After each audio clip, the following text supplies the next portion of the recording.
Chapter 1638. Vashj smiled faintly at Duque. Who was the savior? It was obvious. What surprised Duque the most was still the Black Dragon Princess. From Duque's point of view, Onyxia was definitely the biggest flaw in the Allied army's camp. Because she had no will to fight, it could be said that in this spiritual torture dream, her performance was far inferior to Duque's. If Theon or Queen Sylvia, who had the strongest willpower, had a willpower of 100, then Onyxia would at most have a 10. It was already giving face to Duque by not rating her as only a 5. In Duke's plan, they had to first break out of the dream, and then ruthlessly beat up the brain that represented the core of Yogg-Saron's spiritual world a few times. Only then could they protect Onyxia by besieging the weak to rescue the weak. Who would have thought that Onyxia would actually settle it herself? The Black Dragon Princess had an unnatural expression on her face. As a creature connected to Duque's soul, Onyxia privately told Duque the truth through the spiritual connection. I met that damn dad of mine in the dream. He constantly threatened me. To be honest, I was very afraid at first. Not only did he torture me, but he also always boasted that I'm the strongest in the world. I always felt that something was wrong. And then? Then I suddenly realized that he wasn't the strongest, and I have a master. My master had already killed my dad, whom I feared the most, and my brother, whom I hated the most. So at least my master is stronger than him. Duque laughed. Oh. Dragon Princess, your logic is stable. There's nothing wrong with it. So I suddenly wasn't afraid. Even if you want to deal with me, you have to deal with my master, Duque first. You specifically came to deal with me, your mount. What kind of ability is that? That was Onyxia's explanation. She didn't realize it herself, but actually, her IQ had dropped quite a bit. It was only because her spirit wasn't heavily damaged that her mind didn't show signs of collapse. This was a great fortune in misfortune. For some reason, Duque felt that Onyxia, who wasn't that scheming, was actually a little silly and adorable. Damn it! In that case, would he still be able to harden his heart towards this fellow in the future and have sex with him whenever he wanted? It was naturally for the best that everyone was safe. The 5 powerhouses gathered at the spiritual core of the Yogg-Saron, which was its brain space, and naturally triggered a series of changes. Duque understood that it wanted a certain expert to rebel and cause the collapse of the Allied forces. But to lose 5 times in a row in the beginning, that was really laughable. After all, it had swallowed a total of 4 demigods into its dream in one go. It could easily swallow 10 epic-ranked heroes who had yet to step into the divine domain. Even with the power of the ancient heretic god, it would be strenuous to deal with 4 demigods. Despicable outsider. Despicable blasphemer. Do you think this is the end? In mid-air, the luminous jellyfish-like brain began to transmit a very strong telepathic message. A big move that used crazy thoughts as energy was being brewed. This terrifying spiritual energy had turned into a substance that could be seen with the naked eye. However, while it was accumulating this crazy urge, the final barrier that separated the various dreams from the Temple of the Heart was also opened. Perhaps Yogg-Saron also knew that such a weak barrier would not be able to stop these fellows who were like wolves and tigers for long. It would be better to give it its all and concentrate its most powerful spiritual energy to directly control these demigods.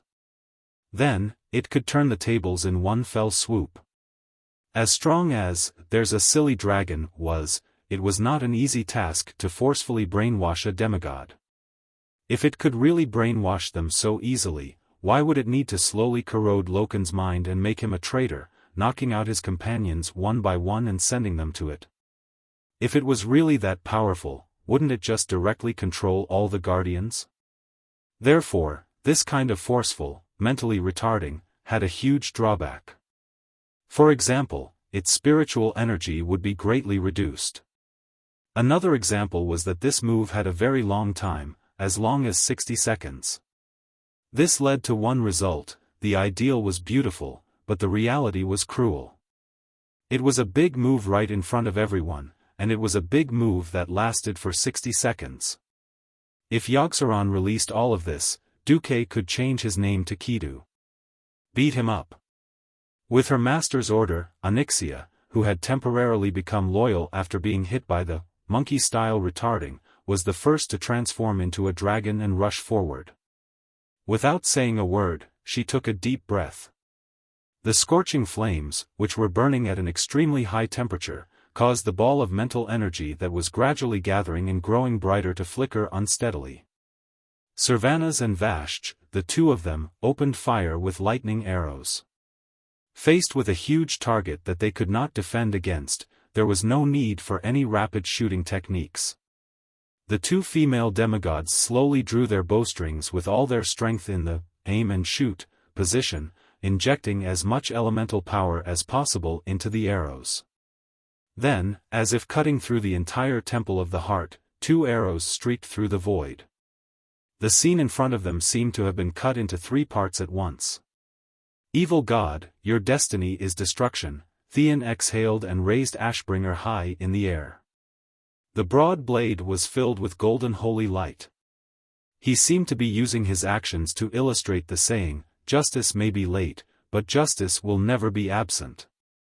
The weak spatial structure showed signs of collapsing under Ashbringer's full force strike. The white tentacles that extended from the huge translucent brain all turned into ashes the moment they touched the golden holy light. The huge brain that had swelled to the size of half of the temple performed a real brain atrophy in front of the 5 people. To them, it was no longer a brain, but more like a dried walnut. When the 4 people looked at Duque, Duque laughed, as if he was talking to himself or mocking them. You think you're invincible? Time is indeed a good thing. You were beaten up so badly by the Titans 25,000 years ago, and you've forgotten about it. In terms of strength, you're courting death if you jump out now. As he spoke, Duque finally used the long-awaited Song of Light and Shadow in his right hand. With the divine artifact Helix in hand, it shone with a dazzling golden light. Because the one who provided this divine energy was the real Archbishop, Alonsis Fail, the golden light of this divine artifact was slightly better than Theon's, Ashbringer. Duque's smile grew wider. A brain is a good thing. I hope you have one. Yes. I'm not talking about this thing that only has capacity but no practicality. I'm talking about a real brain. With that, Duque turned into a magnificent light that lit up the entire temple and slammed into the huge walnut brain in the air. At the same time, the people of the Alliance who were fighting with the tentacles outside were pleasantly surprised to find that Yogg-Saron had finally revealed its true body. It was no longer in the spatial rift, but had truly descended into this world. They could beat it up now. Chapter 1639. To be honest, Duque really did not know where the ancient gods got their confidence from.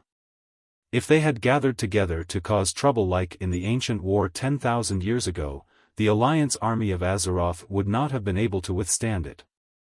Now that they had insisted on sending them one by one, Duque could only chuckle. However, thinking about it, it was not difficult to understand what they were doing. During the Dark Empire period 25,000 years ago, it was the era when the ancient gods and a few elemental lords divided up the ancient Kalimdor continent. It could be said that each had its own pit, and no one could do anything to the other. It was not easy to have a chance to dominate the world, so of course they would seize it. Fortunately, this was the case. Otherwise, if a few malignant tumors were left on the planet, who knew what kind of trouble they would cause in the future? If they ran out to cause trouble during the Burning Legion's general attack, that would be painful. Now, Yogg-Saron was forcibly pulled out from the void in an incomplete state. It looked like Duque and the others had blown up the blue cover around its body. For a moment, all the experts of the Alliance army poured their firepower on Yogg-Saron's huge and ugly body. For a moment, a violent storm formed by various elemental energies such as thunder, fire, frost, and holiness completely covered Yogg-Saron's huge and terrifying body. Unfortunately, it was only for a moment. In the next second, hundreds and thousands of ferocious mouths on Yogg-Saron's body opened at the same time and swallowed all the chaotic elements around it. Yes. It was like swallowing a piece of pudding, swallowing it with a gulp. This. Not to mention the mortal experts, even a guardian like Tarim had sweat on his forehead and was at a loss. If Yogg-Saron could even swallow such violent elemental energy, how could they fight? In unison, all the experts stopped what they were doing. At this moment, a blue halo bloomed on the flat ground near them. Duque came out of the portal with 4 experts and said, "Why did you stop?" "Beat him up. He swallowed all the elements." Gavin Rad said softly. Bullsh *T. Yogg-Saron is a demon of 1,000 throats, not an elemental demon god. Duque's eyes sharpened, and he turned to stare at Tarim, who was the most shaken, and angrily rebuked, "Please. You're the guardian of thunder, not the god of hammers. What are you afraid of?" Although Tarim didn't know what it meant to be afraid of a hammer, he was ashamed and angry at his momentary cowardice after coming to his senses. Attack. Even though he did not dare to approach Yogg-Saron, his long-range lightning attack was not inferior. Rumble. The continuous thunderous explosions completely suppressed all other sounds in this relatively enclosed huge shrine. Enraged, Yogg-Saron opened its 1,000 mouths full of sharp fangs and let out a deafening roar that even drowned out the sound of thunder. "Your laughable magic is not worth mentioning to me. Enough. I'm sick and tired of all these tricks. Accept the end that the great true God has bestowed upon you." Nearly 10 balls of brilliance floated on the shattered ground of the Great Hall. Of course, Duque knew what they were. He waved a tiche and extinguished the openings of the space passage like a game of whack-a-mole. Hee hee. Yogg-Saron let out a mocking laugh. The next moment, more than 30 space passages opened at the same time. Duque's balls hurt. He wanted to seal them all, but there were too many. He could still make do with a few patches for the space, but when it came to the unstable space that was full of holes, Duke's efforts were in vain. "Be careful. It's the immortal guardian. I can feel their disgusting aura of death. Regular attacks can't kill them." Freya shouted a warning immediately. "If I can weaken them to a near-death state, I should be able to destroy them," Tarim shouted. Tarim, the king of Thunder's Titan Storm, had the destructive power of the Guardians. The immortals destroyed by his ultimate lightning would be completely annihilated, from the body to the soul. This was the right arrangement. Duque frowned. Something was wrong. From the feedback of his space perception, it was not a simple immortal guardian. If the faceless leader that appeared before was the strongest group of faceless in active service, this immortal guardian was the strongest elite that appeared once in 1,000 years. With every 1,000 years as a generation, only the strongest faceless was left in each generation, and was bestowed with immortal. This was not a simple undead magic. Instead, Yogg-Saron constantly bestowed the most powerful living cell tissue, constantly replacing the decaying cells. At an extremely high price, they were kept in captivity until today. In the past tens of thousands of years, only a mere 20 were left. In the Battle of Titan's Descent, the former immortal guardians were all destroyed. These were all assets that Yogg-Saron had secretly accumulated with great effort. As soon as they made their move, there were signs of a reversal on the spot. Whoosh! On the octopus-like face, the beard-like tentacles on top, bottom, left, and right were breathing heavily. They were larger than the faceless leader. His burly figure, which was 8 stories tall, was only slightly shorter than the guardians of Orger. Their eyes were crimson red, and they fought with their lives on the line. One of the immortal guardians pounced fiercely pouncing on Alkavon's waist. Like a wrestling match, it directly knocked Alkavon away. 2 of the giants rolled away, causing the ground to crack. The other 3 guardians received the same treatment. As soon as 5 or 6 undying guardians came out, they pounced on them recklessly and directly broke through the wall of giants that surrounded Yogg-Saron. These giants fiercely beat each other on the ground, causing the scene to become very chaotic. Logically speaking, this should have been a contest of great disparity in strength. The Overseer had greater strength and vitality, and there was nothing fancy about this exchange of punches that could be described as an exchange of punches. The Immortal Guardians should have died first. The Immortal Guardians had a rogue skill like Life Drain. Plus, Yogg-Saron would try to use a special skill called Shadow of Strengthening to heal the Immortal Guardians. Even more disgusting was that this skill could actually heal Yogg-Saron himself. Pull them away. Duque shouted. There were too many of these burly Immortal Guardians. Even Onyxia had to use her dragon form to block 3 of them. On the other side, Vashj blocked 2. Just as the scene was getting more and more chaotic, Yogg-Saron finally revealed his trump card. Without any warning, Freya and Hodier suddenly attacked Tarim at the same time. And the robot V0L7R0N controlled by Mimiron poured all the firepower, including the P3WX2 laser barrage, onto Duque. Chapter 1640. No. You. Tarim, who was caught off guard, had never imagined that his comrade, who had regained his sanity, would once again become Yogg-Saron's accomplice. Almost immediately, Tarim was hit by the ultimate skills of the 2 guardians beside him. As a character who was good at wasting energy, Freya did not have any incisive attacks.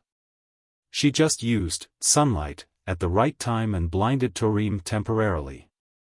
At first, Tarim thought that his comrade had missed, until Hodier's instant freeze and freezing strike hit him hard in the chest. This set of skills was so incisive that Tarim, who was strong in offense but weak in defense, fell into a state of serious injury again. No. You. How is this possible? Until this moment, Tarim still did not understand what had happened. In contrast, the screams of Duque's harem were heard. Duque, seeing Duque's figure being drowned by the most powerful continuous firepower, many pretty faces turned pale. Several queens on the Azeroth continent screamed at the same time to explain their relationship with Duque. Duque was a demigod, and in theory, he was immortal. But every demigod had their own special method of resurrection. No one had ever studied how to resurrect Duque. What if Duque died? Without Duque, how could they deal with the aggressive Arthas? Almost at the moment when Duque's aura disappeared, countless thoughts had already turned in the minds of the surrounding alliance leaders. No. Titan. What did I do? Freya covered her mouth in shock. No. No. Impossible. I can't control my own body. Hodier's face was full of horror. Mimiron, lost control, my mind, there's an unknown interference. Mimiron's entire body froze after releasing a round of big moves, causing the huge robot to stop as well. Everyone came to a realization: the despicable Yogg-Saron had never really let the 3 guardians out of its control from beginning to end. It was probably some kind of secret mind control technique that made the 3 of them change sides at the most crucial moment. A sturdy fortress would always be breached from the inside. Now, they had demonstrated it with their actions. What was even more terrifying was that the 3 guardians were conscious, but their bodies were not under their control. Ha ha ha. I told you. I am a lucid dream. Monsters from your nightmares. If my mind control could be removed so easily, I wouldn't be called Yogg-Saron. The evil ancient god let out a wanton and sinister laugh. It wriggled its body, which was like a big ball, and kept using its protruding mouth to bite in all directions. In a moment of carelessness, a large piece of flesh was torn off Edwin Van Cleef's left arm. It was a heart-wrenching blow. However, this was not the end. More of Yogg-Saron's subordinates were summoned to the modern world. Elder Viticus was an Arachne elder who was highly respected by his compatriots when he was alive. However, following the fall of the ancient kingdom of Ankit, he also became a slave of the Faceless and indirectly belonged to Yogg-Saron. Now, as a useful supplement to the Faceless, he was directly summoned here. Almost as soon as he appeared, he used his best skills, deadly poison, and Arachne plague, to increase the burden on the allied army. Not only that, but more powerful creatures enslaved by Yogg-Saron odor appeared. The originally spacious hall suddenly became a pot of porridge because of the appearance of these guys. There were giants rolling and wrestling everywhere, and elemental magic flying everywhere. At this moment, the mortals were too insignificant. Gather! Everyone gather!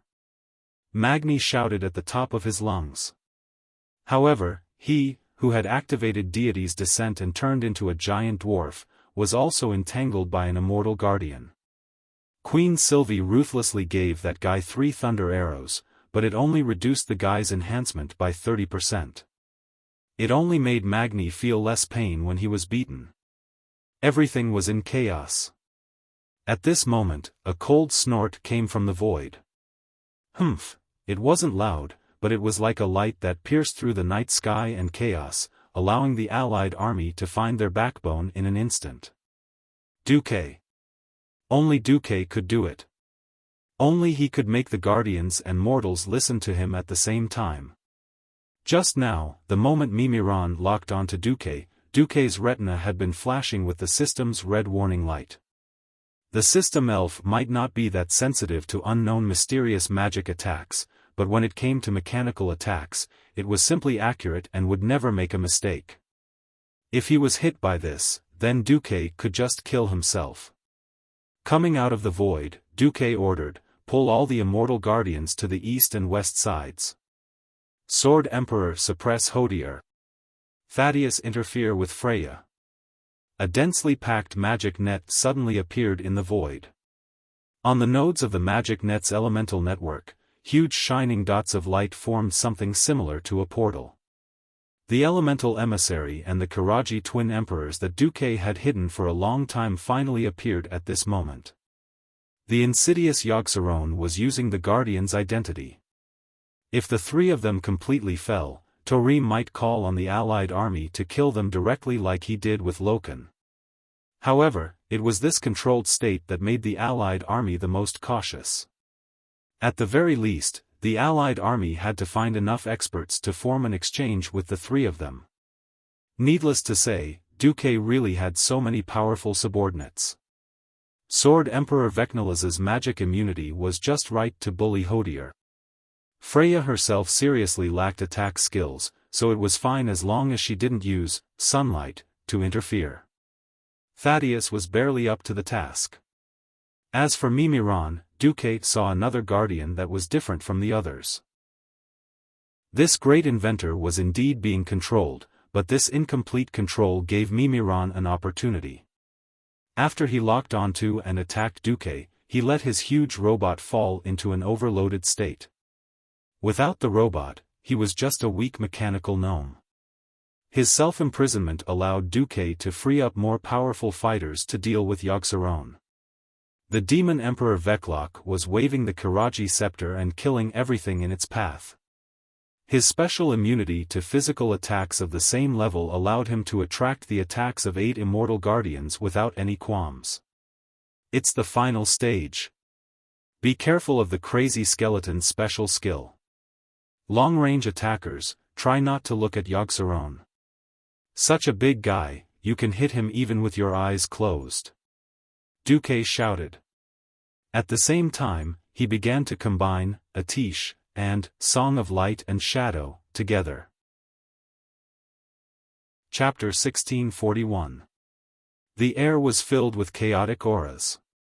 Roars, screams, scuffles, elemental explosions, and all sorts of other sounds mixed together, seriously interfering with the judgment of every master. Especially the mortal masters, they would be tricked half to death if they were not careful. After experiencing countless team battles, from the very beginning with Ragnaros until now, the Alliance's powerhouses had been growing.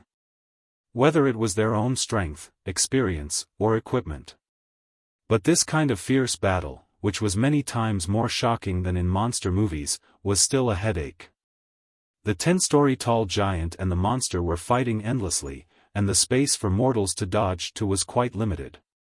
Especially Kalia, if it was in the past, if she couldn't escape, she could only use, holy word, shield, to hang in there.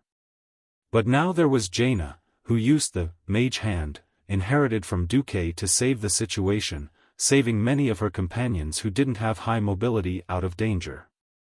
There were so many disturbances around him, but Duque's heart was as still as water. He had to focus all his attention, because he was performing a rather dangerous action. He was trying to temporarily combine two unrelated divine artifacts.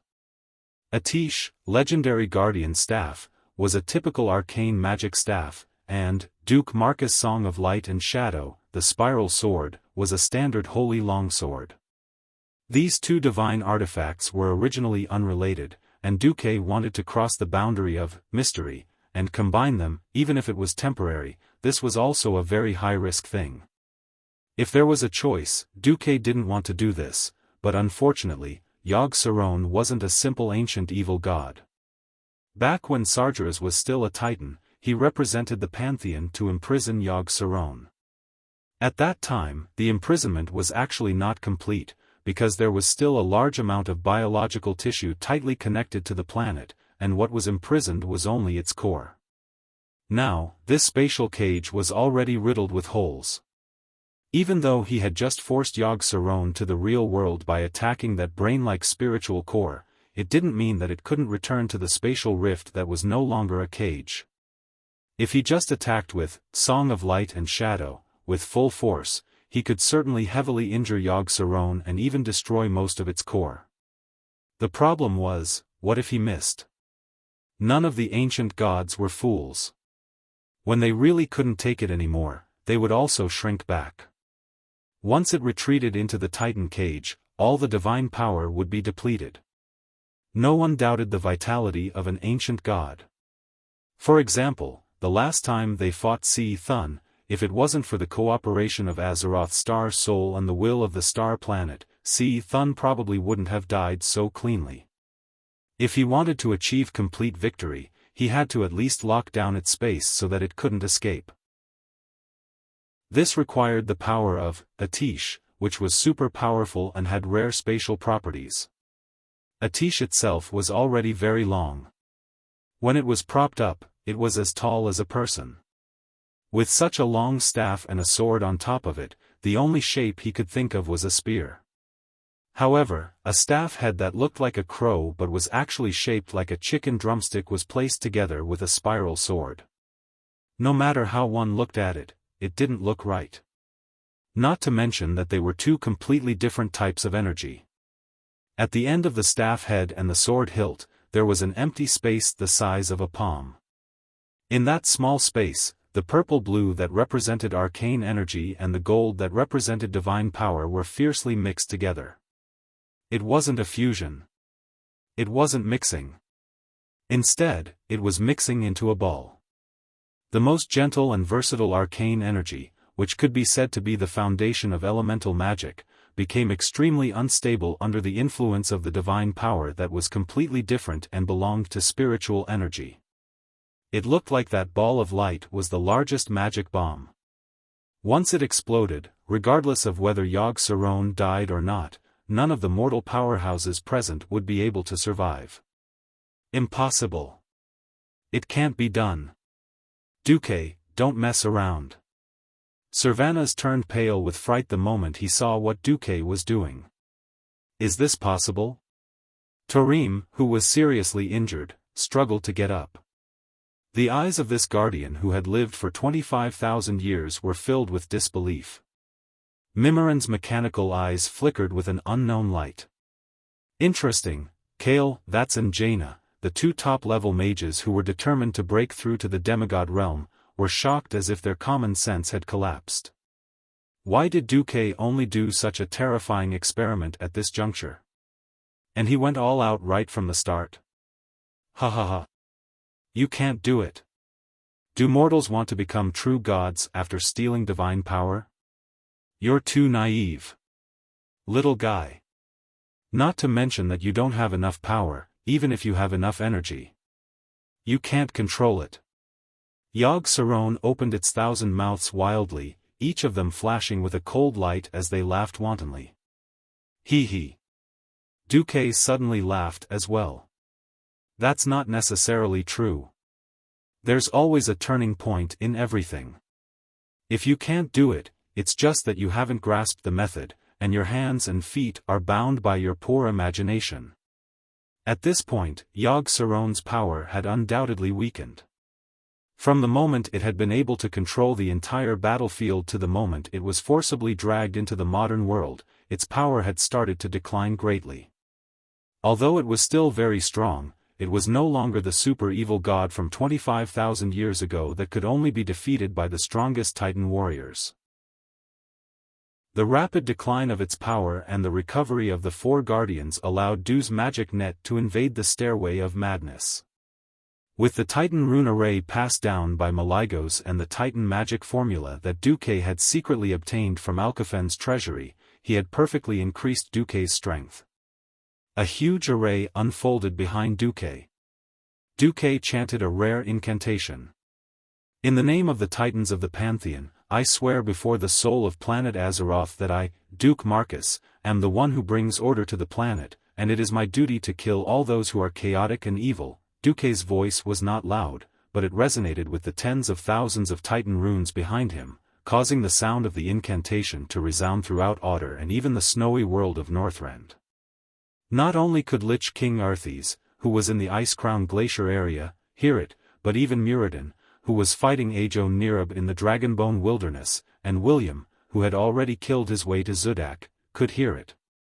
On the entire continent, every powerhouse who had surpassed the realm of heroes or above could clearly hear Duque's incantation.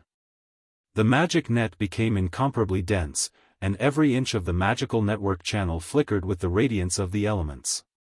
The elements of the four great elemental realms were frantically extracted, compressed, refined, and finally gathered in the magic net. When the magical energy resonance in the entire stairway of madness reached its peak, a bright beam of light pierced through the magic net and poured into Atish. Chapter 1642. No, that's impossible. You're just a demigod, how can you control such a huge amount of power? Looking at the arcane energy that was as dazzling as lightning, Yogg Saron finally panicked. The essence of lightning was the wind element. It was very difficult for a single basic element to deal a fatal blow to Yogg Saron. However, the origin of the arcane element, the Titan energy, was even more mysterious. In front of a true spatial master, Yogg Saron's act of hiding back in the cage was actually quite ridiculous.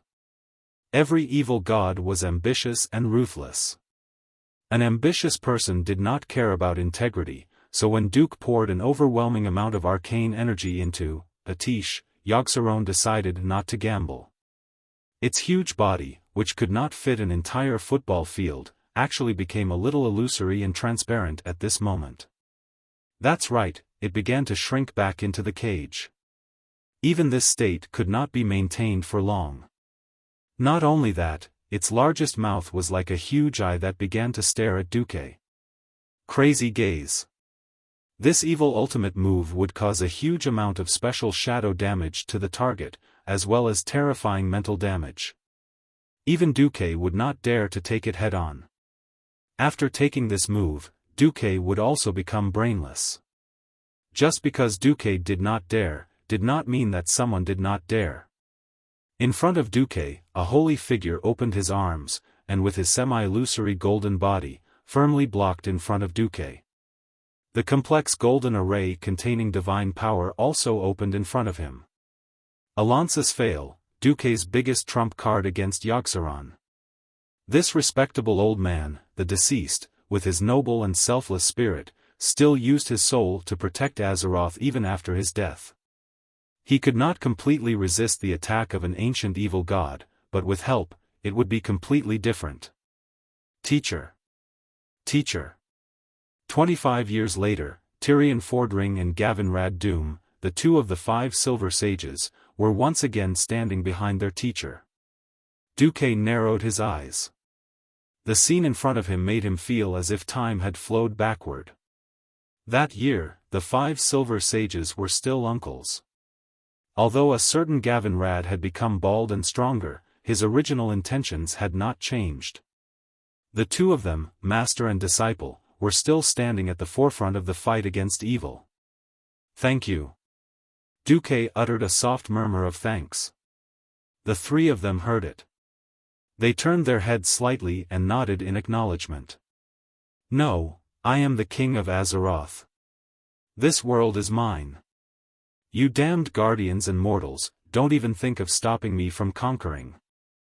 Yogg-Saron was still shouting crazily. Every single one of its mouths opened and closed vigorously, producing a metallic clanging sound. In Duque's eyes, it was more like the lamentation of a dog. It's very ugly. Yogg-Saron. Please behave like a real evil god and die obediently. At this moment, Duque's divine weapon combination, which looked like a counterfeit version of the spear, suddenly changed. The two energies that were constantly mixing and seemed as if they would explode at any moment suddenly achieved a balance, as if they had reached some secret deal behind the scenes. They were suddenly at peace with each other. The energy between the tip of the staff and the hilt swirled endlessly, looking like the yin and yang fish of the Taiji diagram. The golden holy light was still golden, and the purple-blue arcane spell was still the same, but outside the holy power rippling outside the spiral sword, there was an additional layer of mysterious titan energy. The tip of Atisha's staff was a crow with its wings retracted. But now, the wooden crow seemed to have a life of its own. It spread its wings, and then its beak turned upward, gently embedding itself into the bottom of the spiral sword's hilt. It looked like the intersection of the two divine weapons was a specially made spear edge. What the hell? For some reason, Duque thought of the holy spear Longinus. The spear of Longinus, also known as the spear of destiny. Holding this spear in his hand, Duque suddenly felt as if he was in control of his destiny. He was not the only one who felt this way. Onyxia, Vashj, and other subordinates of Duque who were fighting the immortal guardian at the side all felt the same way. Without a second's hesitation, Duque exhaled and shouted. Die! Yogg-Saron. Accompanied by the shout, Duque threw the combined divine weapon with a standard spear-throwing posture.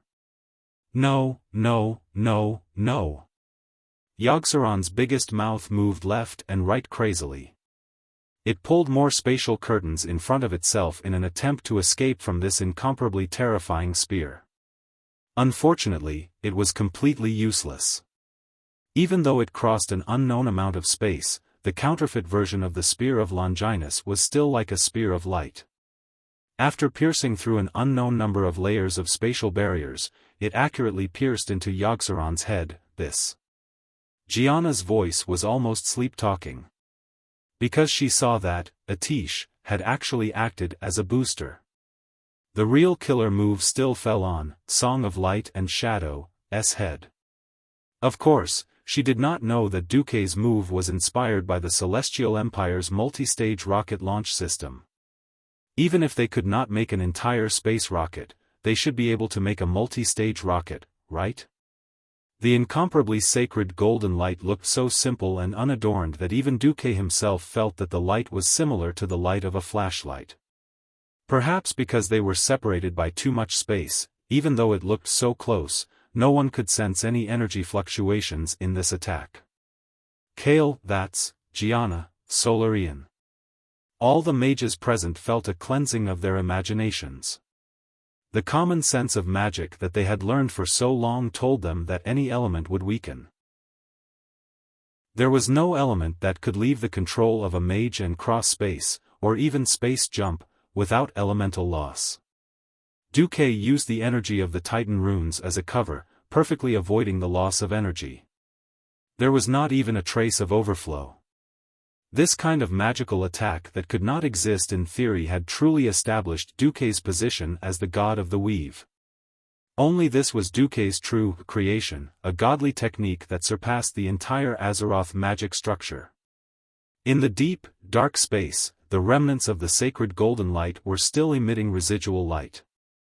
They were still releasing residual power, destroying the tissues of the evil god that was filled with dark energy. Yogg-Saron, the ancient evil god that had existed since the era of the Dark Empire and had lived for tens of thousands of years, was now a corpse. It quietly floated in this increasingly narrow space, its surface covered with a faint layer of death aura. This was a cage that the Titan of the Pantheon had personally created. At this moment, the outer wall of the cage that seemed to be deep in the void was covered in cracks. Occasionally, small fragments would fall from the void wall amidst the soundless vibrations, floating in the space. Along the cracks, one could see the fragmented scene of Otter. 3 minutes later, the cage broke, and Yogg-Saron's huge corpse fell into Otter's crazy stares. Chapter 1643. The dome above the crazy staircase hall looked like a void because it was connected to another space. Following the fall of Yogg-Saron's massive body, there were also countless body fragments falling from the void.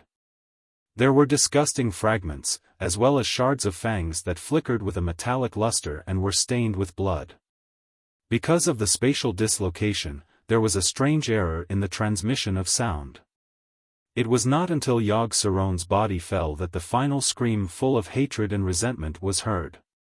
Suddenly, the entire hall shook. It gave people goosebumps all over their bodies. However, this belated scream formed the most distinct contrast with the tragic state of this ancient god. The lower half of Yogg-Saron's body had completely disappeared, leaving only the upper half of his head and most of the largest mouth. On the upper half of the skull, every mouth of different sizes was half open and half closed. There were even unknown substances flowing out of the oral cavities. Almost at the same time that Yogg-Saron disappeared, the immortal guardians on the field all stopped moving. Then, as if weathering, their bodies collapsed without a sound. Their lives had ended as early as 10,000 years ago. It was purely Yogg-Saron's evil divine power that protected their souls that had already begun to decay, constantly replenishing their biological tissues, that allowed these terrible faceless ones to survive until now. As the core, Yogg-Saron, died, so naturally, they also fell. At the same time, the three guardians who had once again lost control also returned to normal. Almost immediately, Freya and Hodir rushed angrily towards the dimensional rift that Yogg-Saron had fallen out of. As soon as they entered, they used powerful Titan magic to sweep away the countless broken limbs and corpses. They were so furious that the onlookers had no doubt that if there were any remnants of Yogg-Saron at this moment, they would not hesitate to start a new round of war. It was just that, it was time to end it. A moment ago, the battle on this battlefield was so intense. The next moment, everything returned to silence. This extremely intense contrast gave everyone an illusion that it was unreal. Is Yogg-Saron dead? Kalia walked over and quietly pulled on Duque's sleeve. I can only say that, the core part has been destroyed. Duque smiled bitterly. In Azeroth, the few ancient gods were all classified as aberrations. There was not even a specific race to classify them. No one knew if they could reproduce or if they could resurrect. Back then, even the Titans, who were omnipotent in our eyes, were unable to completely destroy the few ancient gods, including Yogg-Saron. This time, I'm really not sure. I can only say that in the next 100 years, Yogg-Saron probably won't come out to cause trouble again. Duque shrugged. What about 100 years later? I hope I'll still be guarding Azeroth at that time. If we're not here, we can only hope that our descendants can produce another talent who can lead the mortals to kill it again. Duque was right. Unfortunately, Duque was still used to thinking like a mortal and didn't notice his faulty wording. Because of this small sentence, Kalia's face was as red as a steamed prawn, and she had a fever. She lowered her head in embarrassment. On the other side, Torim walked over. On his shoulder was Mimiran's main body with a rocket backpack. Walking up to Duque, Torim knelt down on one knee so that his face could be closer to Duque. Duque noticed that Torim was still clutching his chest. "How's your injury?" "It's nothing serious. As long as I go back to the Temple of Storms, I'll be fine after a few years of recuperation." "Thank you for your concern," Torim answered truthfully. Not only him, but the other 2 guardians and the 4 guardians of Alcafon's treasury also came over. "Thank you and your companions, Duke Marcus. Without your help, Otter would have fallen into that damned evil god's lair." Freya was a little embarrassed, but she still bowed deeply to Duque and the others. Beside her, the other 3 guardians and 4 guardians also bowed in unison. "In order to express our gratitude. Yogg-Saron's collection, as well as ours, are all yours." Hodor was a man of few words, but when it came to practicality, there was nothing more practical than this. "Wow! This feels good," Gavinrad was the first to take the lead and exclaim. Fighting against evil was for the sake of justice and the future of Azeroth, but mortals always needed spoils of war to embellish a great victory. Under Duque's leadership, instigation, the Alliance's powerhouses had long since gotten used to looting wherever they went. If they went through so much trouble to defeat an evil god without any spoils of war, they would probably be able to accept the result, but they would probably grumble about it for a long time when they returned. "Okay, everyone take a break." Before Duque could finish, suddenly, his expression changed along with Torim and the other guardians. At the farthest end of their perception, it was the sky above Otter. Above the sky was the endless universe. At this moment in time, the universe was experiencing an unusual change. It was a staggered layer of space. On the surface, it looked a little like a huge teleportation door that was opening from an extremely distant planet to Otter. It was just like when Ghoul Den used the space coordinates provided by the possessed Medivh in Draenor to use the dark portal to open a space passage between 2 planets. In reality, in Duque's perception, it was completely different. It was as if the black hole on the other side of the multiverse had suddenly connected to the universe here, and the black hole that should have devoured everything was expelling something. Of course, in astronomy, this could also be called a white hole.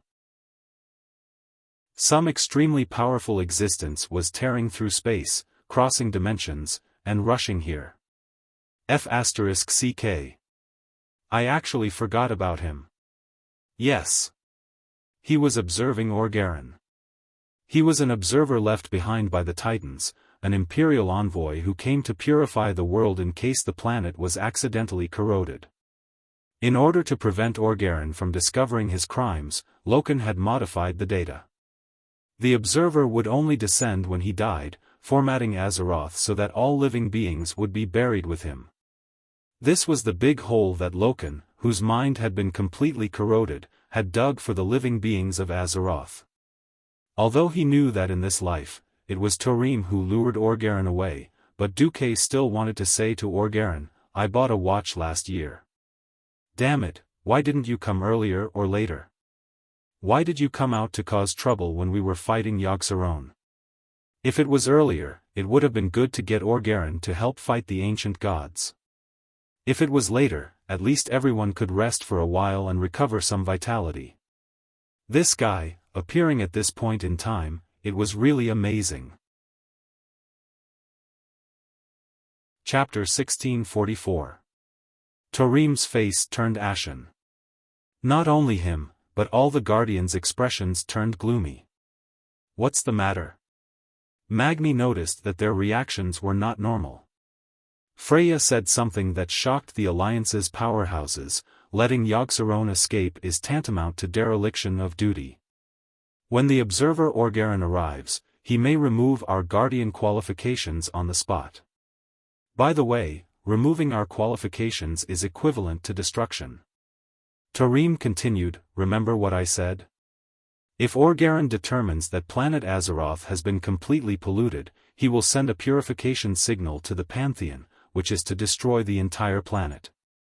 The Alliance's powerhouses were all worried about Tarim's words, but for the transmigrator Duque, he could only play the role of a good actor again. He looked like he had deliberated for a long time before saying these words. What if, we guys who don't belong to the Pantheon go and communicate with Orgaren, and ask him to give up sending a signal to the Pantheon?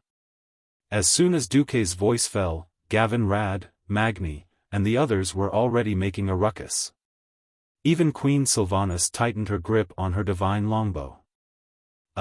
If these guys were to really form an empire or something, the name of that empire would be Empire of Troublemakers, right? In the face of this group of bold mortals, or rather, mortals who had become gods, Tarim rolled his eyes. As Odor's guardians, we will decisively kill any existence that does harm to Odor.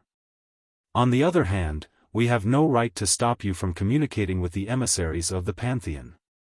But in case you have a conflict with Orgaren, and Orgaren orders us to purify you, we will not hesitate to obey the order. Because this is our duty. Tarim had a businesslike look on his face. Duque bared his teeth. What the hell, Tarim? You're quite sly too. You speak as if you're not the one who delayed Orgaren for so long. Since Tarim was speaking in a bureaucratic manner, it was almost as if he was hinting at Duque and the others. Duque also understood. Duque raised his hand, and, Atish, immediately flew back under his arcane control. He looked at his divine staff and said, our communication with Orgaren must be secret and will never be made public. I hope that the Guardians will abide by their confidentiality rules. I'll give you a look, and you'll figure it out yourself. We'll beat him up so badly that even his mother won't be able to recognize him. We'll make sure that no one can hear him even if he screams his lungs out.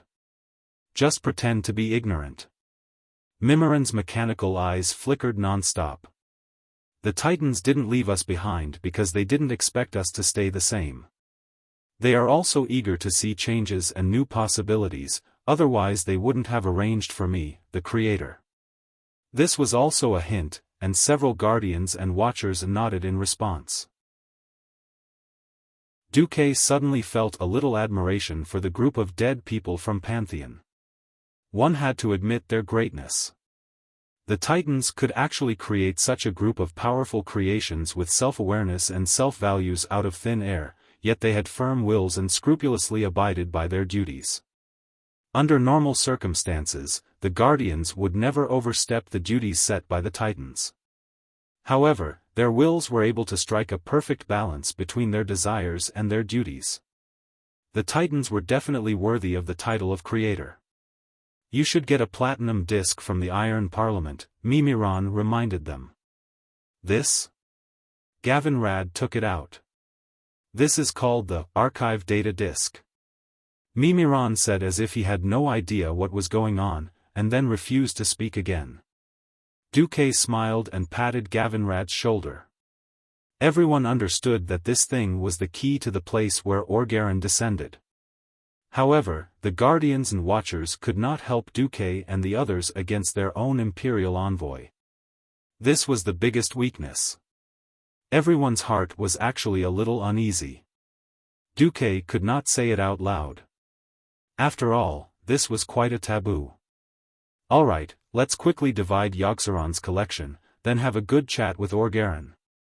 Time is a little tight, so I'll make the decision myself this time. Duque once again acted as the leader of the Black Hand group and went to divide the equipment. Alright, no problem. That's it. This time, there were no tribal powerhouses participating in the battle.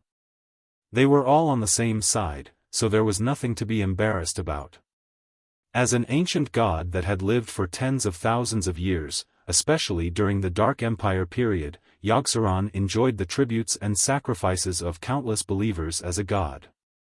There were many treasures that it would never use and carried in its portable space. With the destruction of Yogg-Saron's core, this portable space also collapsed. Duque rushed to rescue the items before this small space collapsed.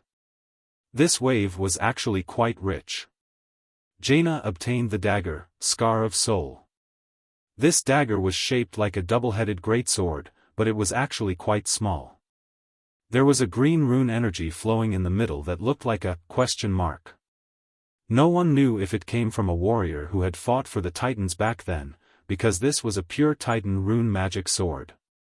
Because it had a structure similar to arcane energy, it could provide Jaina with a large number of additional magic circuits, directly increasing the strength of her spells, casting speed, and spell critical rate by quite a bit. Vanessa obtained a Godslayer's Emblem ring.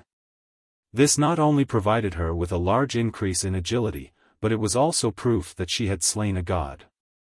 Edwin Van Cleef obtained a King Slayer. Although the name was not nice, this sharp dagger gave him a real boost in attack power.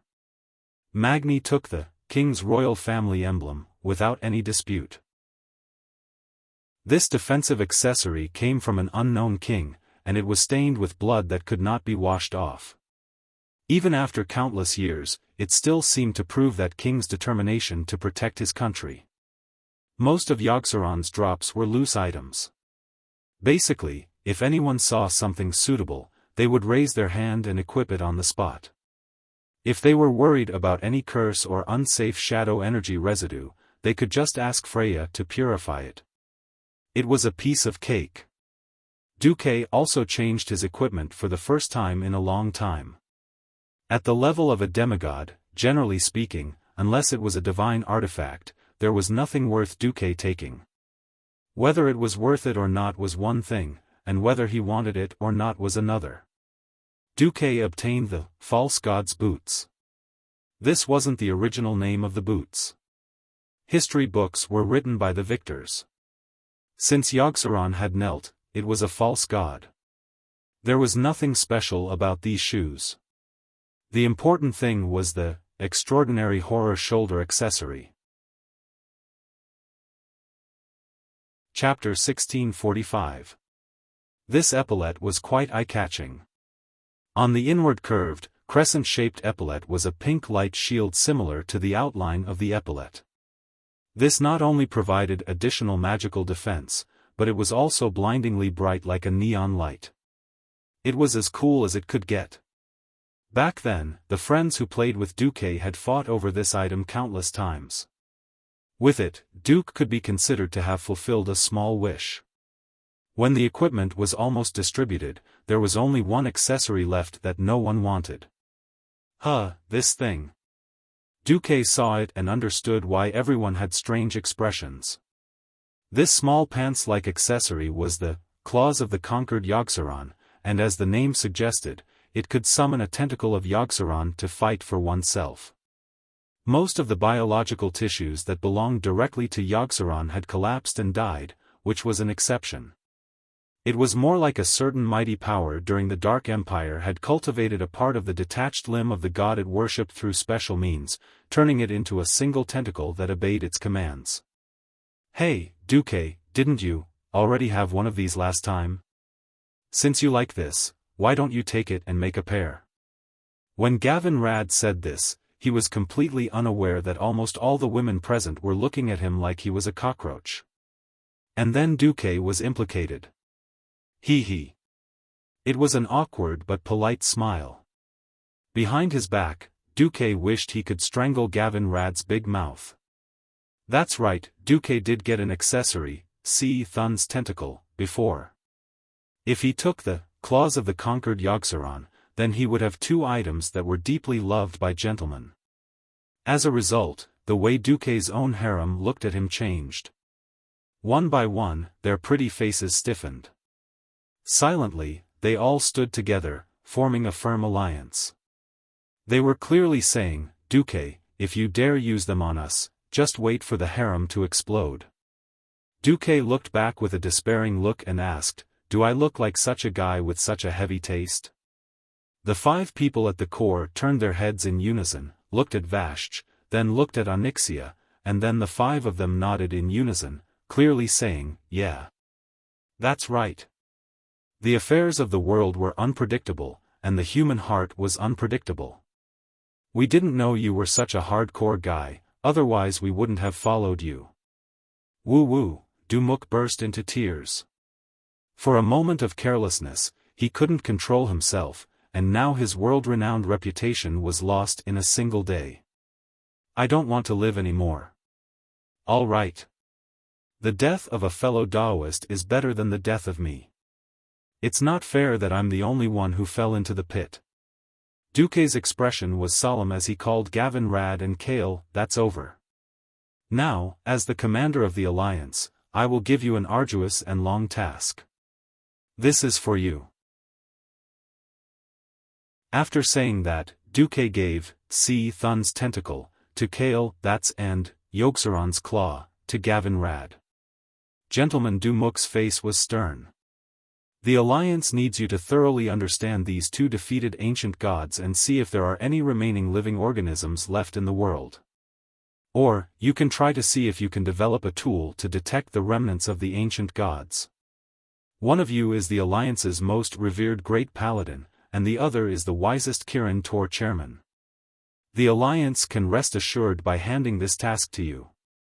Gavin Rad seemed to have received an order to immediately do a handstand, and his bitter face revealed clear despair and frustration. On the contrary, Kale, who didn't know what was going on, accepted the task seriously. Phew. With the problem solved, Dumuk let out a long sigh of relief. Alright, let's go have a good chat with Sir Orgarin. After distributing the equipment, everyone was elated, and their combat power increased by another level. Perhaps this was the so-called sharpening the knife while chopping firewood. With Mimiron leading the way, the Alliance powerhouses and Duke's subordinates majestically charged towards the observatory. As an observatory built by the Titan himself, of course, it wouldn't just be a huge telescope or something like that. Although it was called an observatory, it was actually more like a huge astral teleportation center. Stepping into this magnificent and huge hall, one could see many three-dimensional star charts floating in the void. The spatial passageways connecting the planets were also clearly marked. The moment they saw the observer Orgarin, other than Duke, all the Azeroth powerhouses were stunned. On the surface, Orgarin was a humanoid existence, a standard giant body, with a fluttering robe, and a clear human face. In reality, no one could tell what kind of existence he was. Because everyone could see through his translucent body, they could see the bones in his body. It was said to be a skeleton, but it was actually a series of connected lines that looked like constellations. These bright blue and white spots of light and light formed an endoskeleton that looked like a matchstick man, supporting the entire huge and seemingly light body. Should be an elemental creature. Duke concluded. Who are you? Orgarin was rather surprised by the arrival of Duke and the other powerhouses. Where are Odor's protectors? I can feel that they are still alive. Why would they allow you to come here? Duke stepped out from the crowd, smiling as he bowed deeply to Orgarin. Hello. Your Excellency Orgarin, please allow me to introduce you. We are the Azeroth Coalition Army. We represent the various native intelligent races that were born on this planet, and we are here to negotiate with you. Those who could become Imperial envoys were no fools. Orgaron's translucent face revealed a rather human-like expression. Can you first tell me what happened to the ancient evil god Yogg-Saron that was imprisoned in Odor? I can feel its presence, but it is the presence of death. I'm sorry to inform you that it has corrupted the mind of the King of Wisdom, Loken, and controlled him. Then, it used Loken's hand to destroy Odor's cage, and was freed for a time. However, with the efforts of Odor's protectors and us, Yogg-Saron's core has been destroyed by us. Oh. That's good news. But what are you doing? Why are you here? Don't think I didn't notice your little trick. Orgarin suddenly became stern. Duque smiled, he did not plan to hide it from the other party. Such a large commotion like the sealing of space could not be hidden from anyone. We just hope that we will not be mysteriously purified. Humph. Orgaron snorted coldly. I have witnessed countless worlds being baptized by the Creator. The people there accepted their fate without even shedding a single tear. In the time it takes for your mortal heart to beat, countless planetary systems would disappear in a brilliant light. But until now, I have no feelings for them, no sympathy, I can't feel anything. Millions, billions of lives have returned to dust. Why should I agree to your request?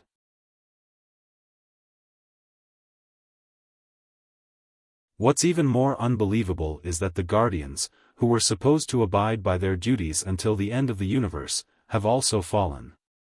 Orgaron said seriously, that's why I came to the conclusion that this planet must be completely purified after 3 minutes in this world. I've already sent my report. You lowly indigenous creatures, just wait for the Pantheon to descend again and then disappear from this universe completely. Holy sh*T. The moment the observer said this, the Alliance experts were the first to explode. Damn it! How can you be so unreasonable and reckless? The Empress Dowager was infuriated. You decided the survival and destruction of billions of creatures on an entire planet with just 3 minutes of observation? Magni's beard was standing on end. What's the difference between you and a destroyer like Sargeras? If the Titans are all like this, then we won't hesitate to fight against the Titans. Sylvanas raised her, Solidar Wrath of the Stars, and knocked an arrow made from the power of the stars, aiming it at Orgaron. Faced with the anger of the crowd, Orgaron showed no fear. He stood proudly with his hands behind his back. Foolish indigenous creatures, you know nothing about the power of the Pantheon. What he meant was, the Titans can do whatever they want to you. At this time, Duque stepped out from the crowd. Yes. Perhaps we don't know much about the power of the Titans of the Pantheon. But we've dealt with the Burning Legion, and we know that Sargeras, the Titan warrior of the past and now the fallen Titan of the Burning Legion, has been running amok in this universe for 25,000 years. Not only did he lead the Burning Legion to destroy thousands of planets, but I also know that he fought a fierce battle with the Pantheon back then. When Duque said this, everyone finally saw Orgaron take half a step back. Duque put the most weight on the table. I just want to ask, if the Pantheon is still here, where are the Titans?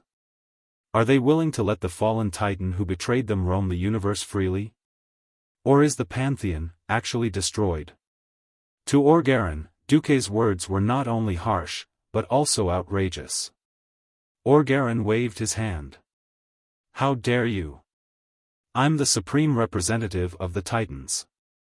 You have no right to ask me any questions. Duque sneered. How many years has it been since you last contacted the Pantheon? It must be 25,000 years, right? If the Titans were still here, we wouldn't have needed to set traps to kill Archimonde and kill Jaden and kick Sargeras into the bottomless abyss. After saying that, Duque opened his hands, and 3 magic images immediately hung above Duque's head, appearing in front of Orgaron. They were, Duque stabbing Medivh, who was possessed by Sargeras' soul in Karazhan, Duque stabbing Archimonde to death in Mount Hyjal, Elun giving kill Jaden the final blow in the Sunwell. This incomparably magnificent and soul-stirring scene made Orgaron tremble with fear. However, Orgaron, who was used to looking down on all beings, was not willing to admit his guilt and weakness. As an observer with his own will, he had long been used to his transcendental status. He would never admit that a native of a planet had the strength to beat the Burning Legion. He still argued. Humph. We can make as many of these fabricated images as we want. And how could the great Pantheon lose to a traitor like Sargeras? His disdain completely angered the Azeroth powerhouses. The sneer on Duque's face became even more pronounced. All right then, negotiations have broken down. We can only resort to force.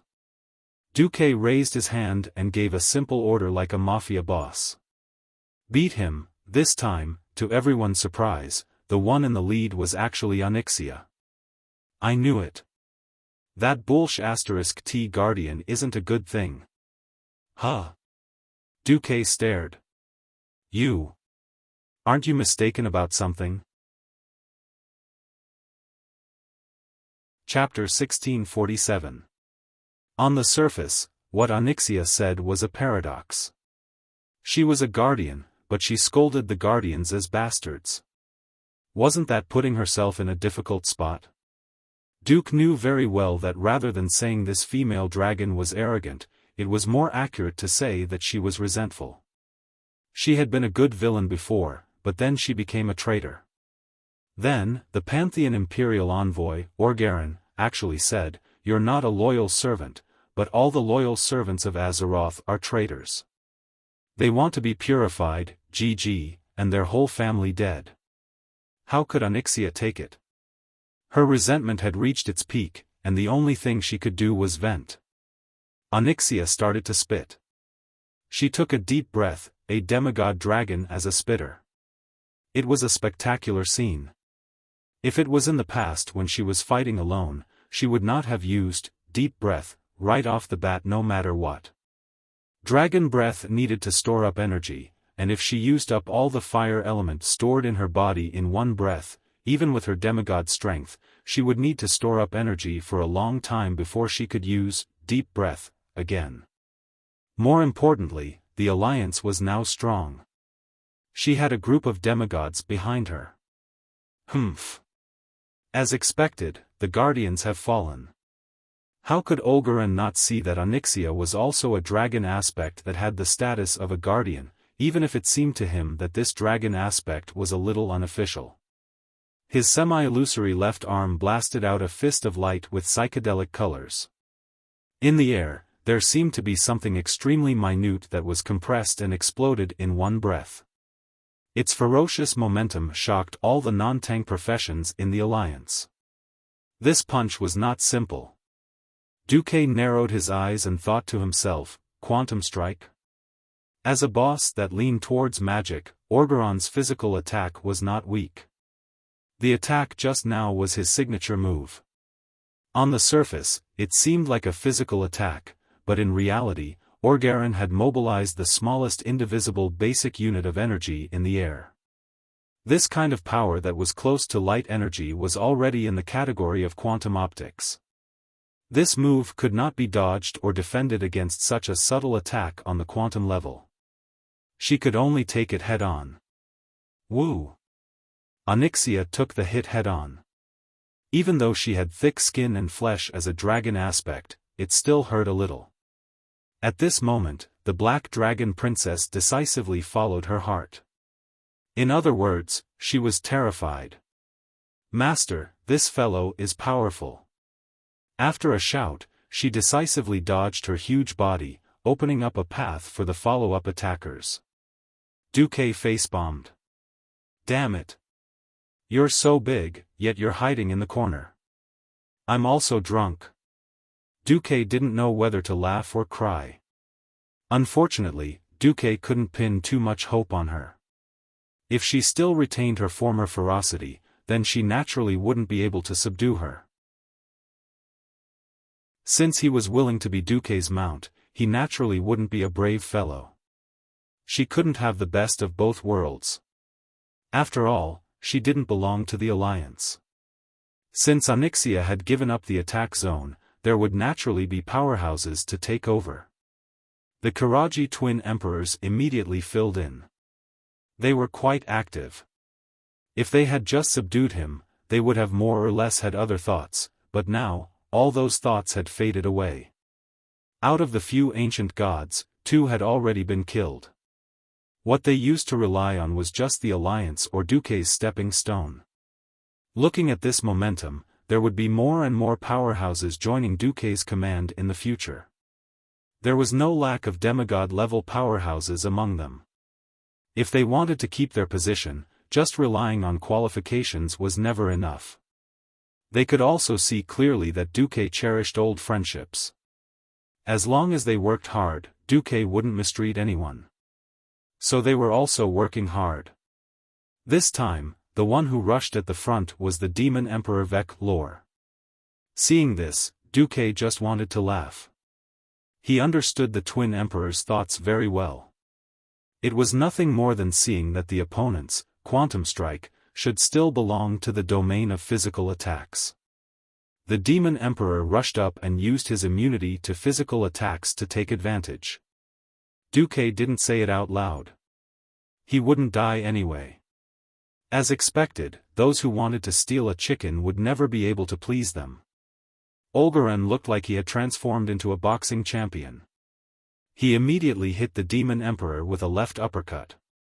This was not a normal giant's punch, because the moment Olgaran punched, his entire left arm disappeared. When his left fist and left arm appeared out of thin air, he had already punched Vek Lor's face. Everyone could clearly see that half of the Demon Emperor's face had sunk in. If he was a slightly weaker creature, this punch might have taken his life. Phase punch. This was close to flash, allowing the fist to jump through space in an extremely short distance. It could be said to be the Twin Emperor's nemesis. Humph. At the same time, the Sword Emperor also grunted. Oh. Life link? Interesting life form. Olgaran let out a mocking laugh. After saying that, he hit another quantum strike on the Sword Emperor's blade that was blocking horizontally. In just a breath's time, the Twin Emperors were directly bounced away. Duque narrowed his eyes. Although he didn't mind his subordinates being beaten up a little, 3 demigods being beaten up like this was a bit of a blow to their morale. Duque raised 2 fingers on his right hand. In the next instant, a huge blazing pillar of fire shot up from the floor of the observatory into the sky. The area of this pillar of fire was enough to cover a basketball court. This time, Olgaran didn't have it easy. He rolled awkwardly on the ground and narrowly dodged this attack. You are who? This time, Olgaran's half-real, half-illusory face no longer had a relaxed expression. It was filled with shock and shame. Duque tilted his head. I'm just a native demigod that you look down on. Duque's words seemed to be mocking himself. In fact, this was even more hurtful.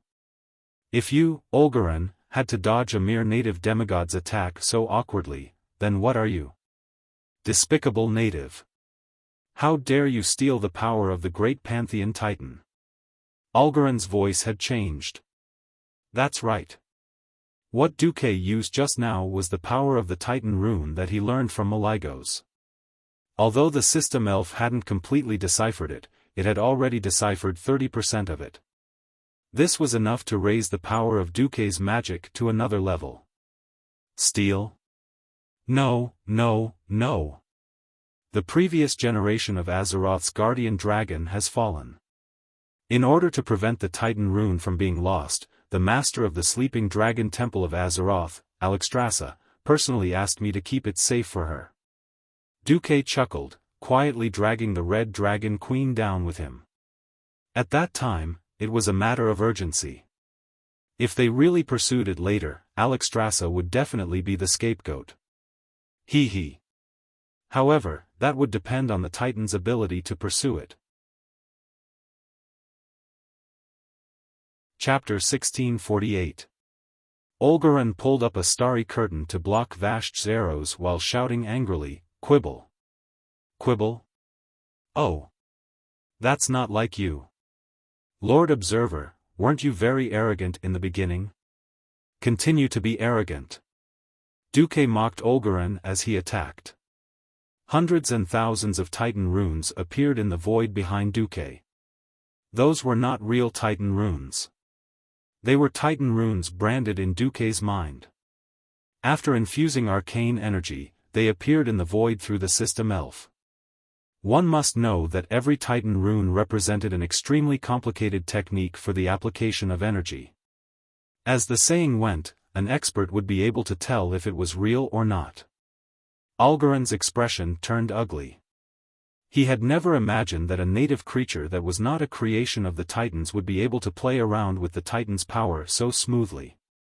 Akula's below dash, this was a similar pronunciation.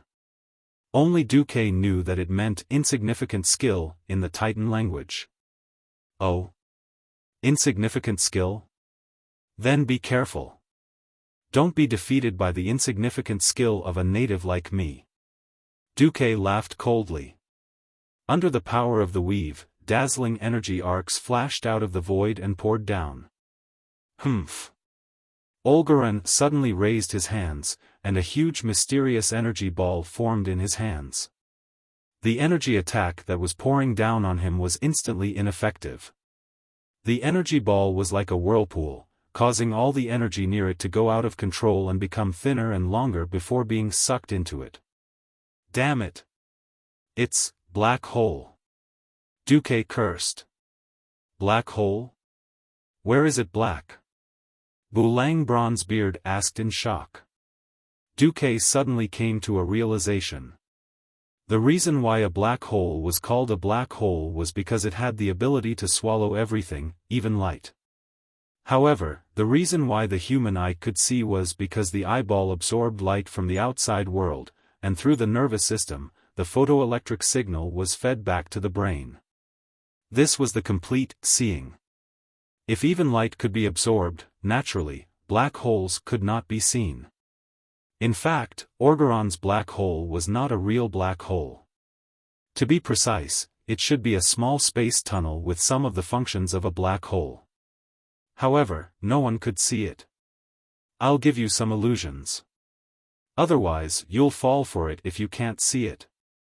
As Duque yelled, he used corporeal illusion to add color to everyone's vision. That thing can be dodged? Magni asked. Under normal circumstances, yes. If the enemy has some kind of destructive move, hiding in there might be a way out. I can sense that the space inside is quite stable. At the very least, we won't die as soon as we enter, Duque said in the Alliance's secret communication channel. At this time, it wasn't just Duque's elemental emissaries, the Alliance's powerhouses also started to rush over. Lowly creatures. You want to hurt me? Olgaran was a little angry. He frowned. In the main hall of the observatory, the star chart that was originally just a projection suddenly moved. Those triangular white rays formed a ball-like cage, wrapping around a transparent ball that emitted white light. These things looked like glass balls with lights on. Foolish natives, play with my living constellations. As the observer's voice fell, the first batch of 12 living constellations that appeared started to rain, secret barrage, on the Alliance's powerhouses. Don't look down on us. Queen Syriana knocked her bow and shot lightning arrows at the living constellations. Since they could not hit Orgaran directly, it was a good choice to get rid of the small monsters on the field. Under her lead, Tyrant and the other archers, as well as Jaina and the mages, all fired at the living constellations. Orgaron's expression became even worse. Natives, you really don't want to give up.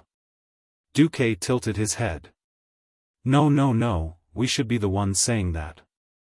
Orgaran, please start your performance. Once your performance is over, you won't have a chance to go on stage anymore. Are you calling me a clown? Orgaron's expression became stern. He raised his arm high, and the already illusory space above the observatory was torn apart. In the void tens of thousands of kilometers away, a huge meteorite was suddenly compressed, and compressed again. The meteorite that was originally the size of a mountain was forcefully compressed to the size of a car under Orgaron's mysterious power.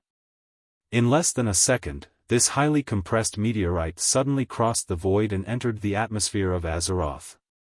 As long as it passed through the planet's protective circle, it would be able to jump through space again and crash into the main hall of the observatory.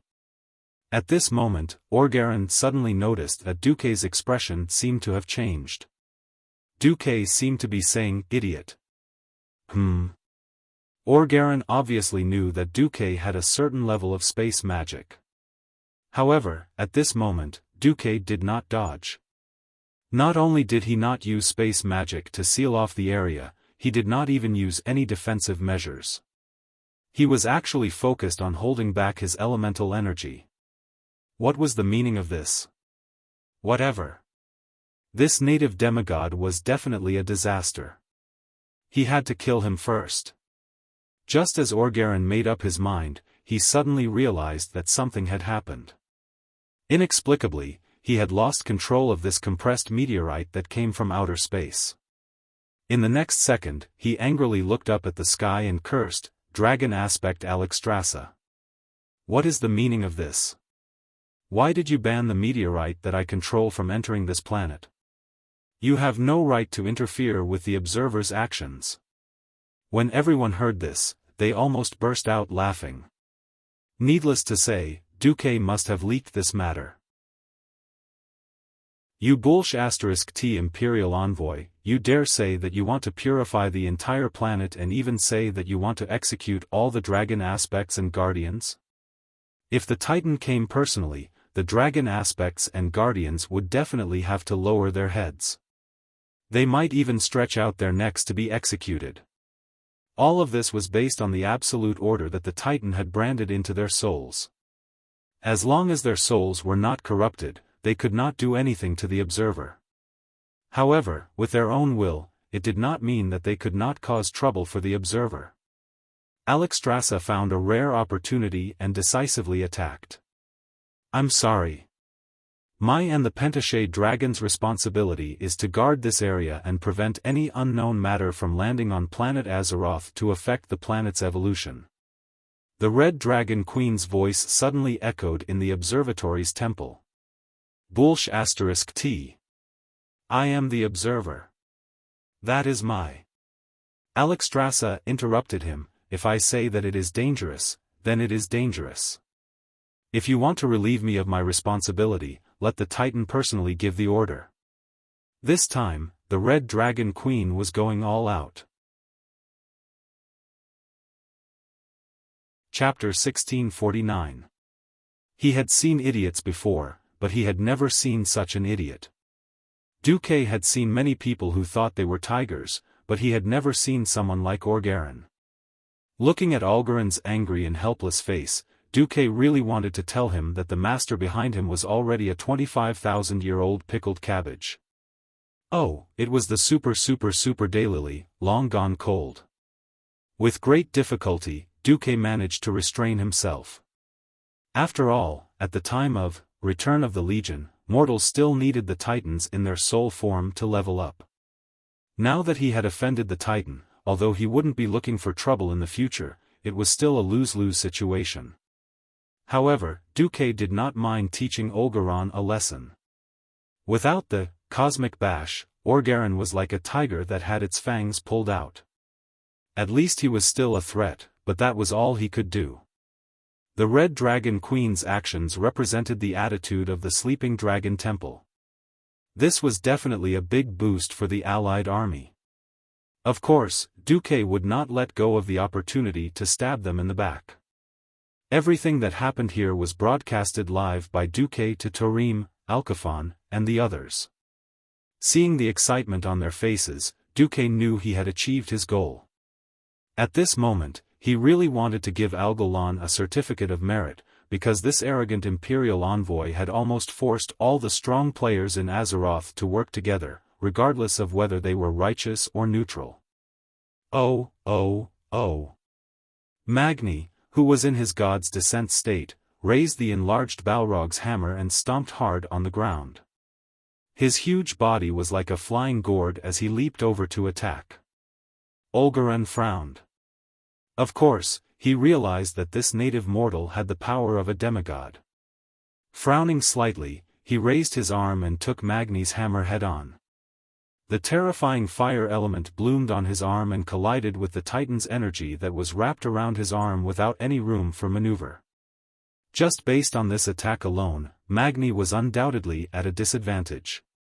But now, they had the advantage in numbers. So what if they used up a lot of energy?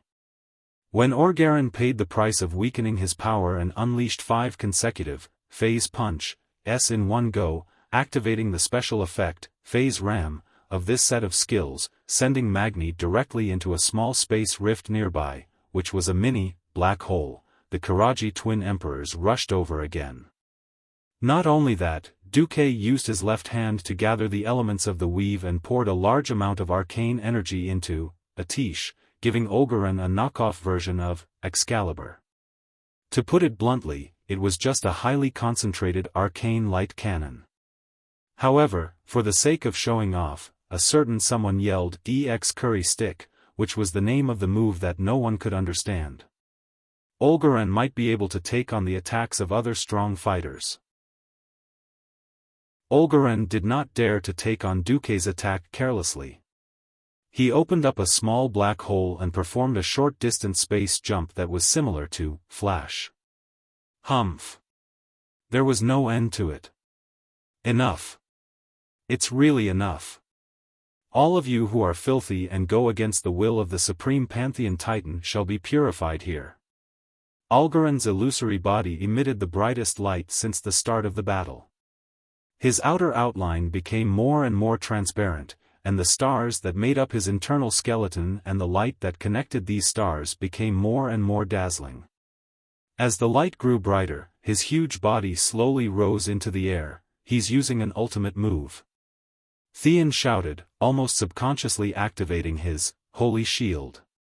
However, the next moment, the Empress Dowager realized that she could not hold on any longer. This kind of terrifying attack was definitely not something that the holy shield, that he had condensed with his mere spiritual energy could block. In the face of a higher level of mysterious power, the Holy Knight's invincibility was nothing but a joke. On the surface, Duque was fighting with Olgaran for control of the surrounding space, and he was still accumulating mana to attack Olgaran. In fact, the drama queen Duque was already acting. Hide in his black hole. Almost every evil master had an ultimate move that could kill people instantly. If they could not dodge it, they would be dead.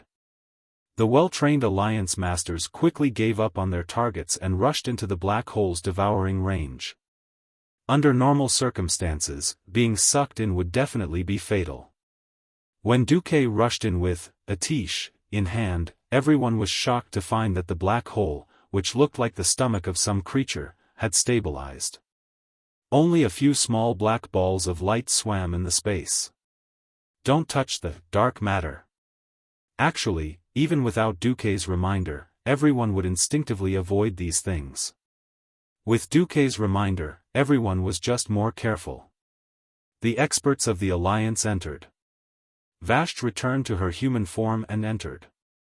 Even Onyxia in her human form rolled in. Outside the field, looking at the empty observatory hall, Olgaran was so angry that he almost vomited blood. He had used the ultimate move, Big Explosion, to clear the field. He had even prepared a backup plan to destroy the space rift that Duque had dug out.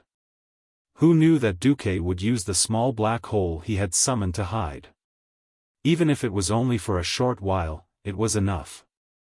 The process of energy deposition was very difficult to reverse. It was just like after a nuclear reaction started, it was impossible to stop it immediately. It could only slowly cool down and slow down until it finally calmed down. On the field, not all the enemies had run away. The Karaji twin emperors and a few elemental emissaries were still attacking Olgaran. However, those with a bit of eyesight could see that the Gemini and the others were already gone. Their souls had returned to the magic net. Here, it was just an energy body that was controlled by them and had the same appearance as them. Damn! Olgaran's ultimate move finally exploded. Originally, it should have been a terrifying explosion like a nuclear explosion. Under the double effects of Olgaran's conscious retraction and the space lock that Duque had set up earlier, although Big Explosion was powerful, it did not even shatter the observatory that had been strengthened by the Titan rune sequence.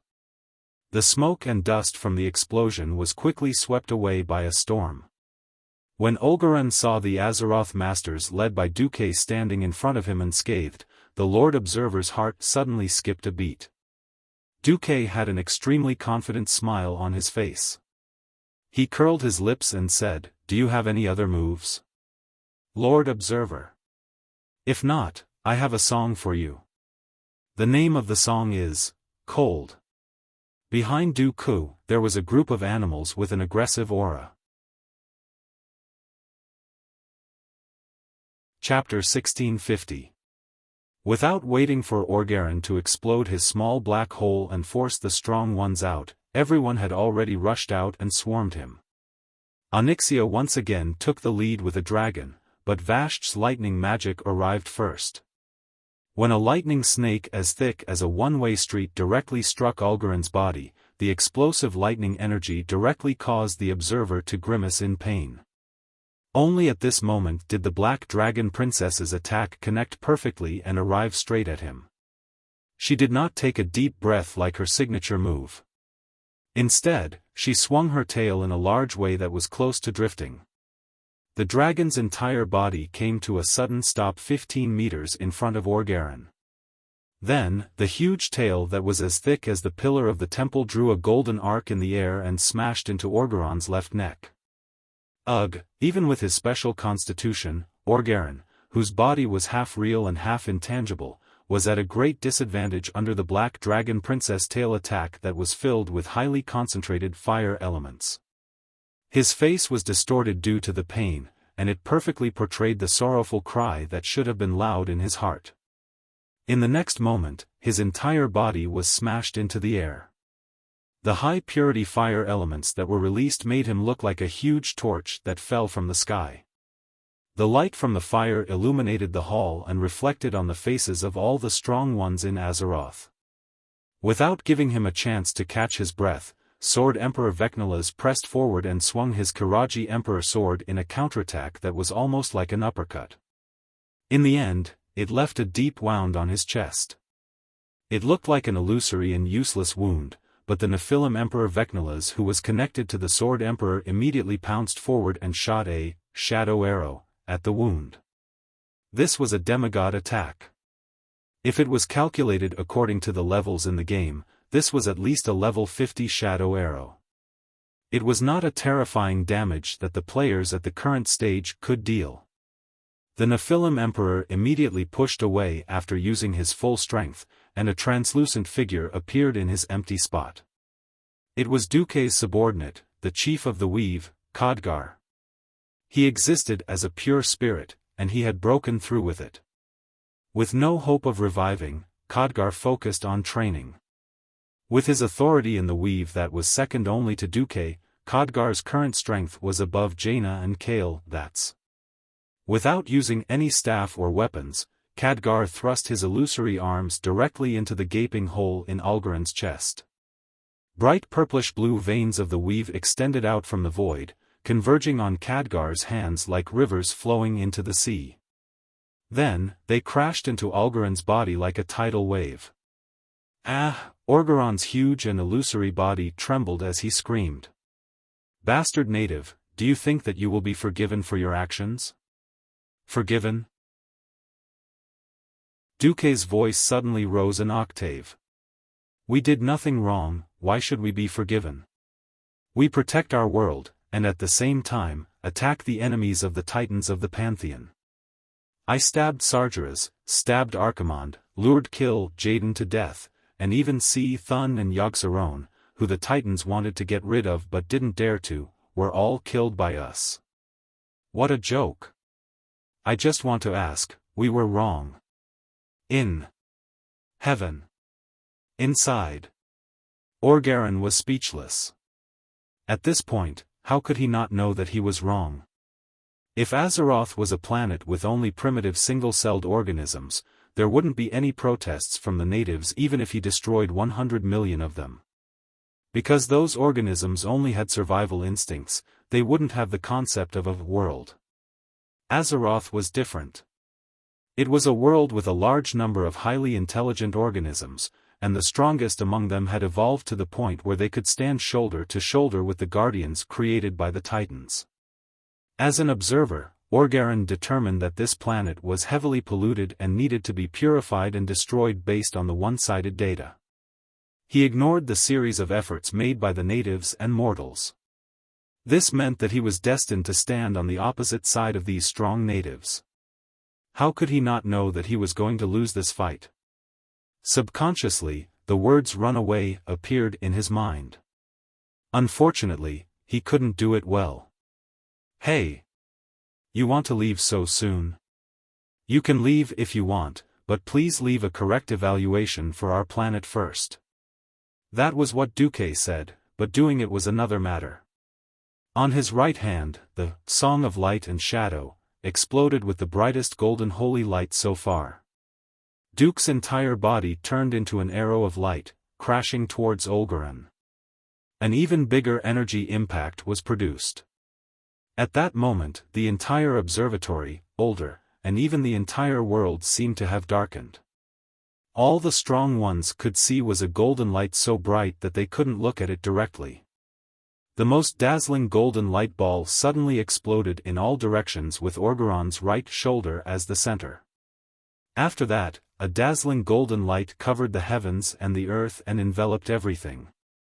There was no sound of explosion, but it felt as if they were thrown into a vacuum.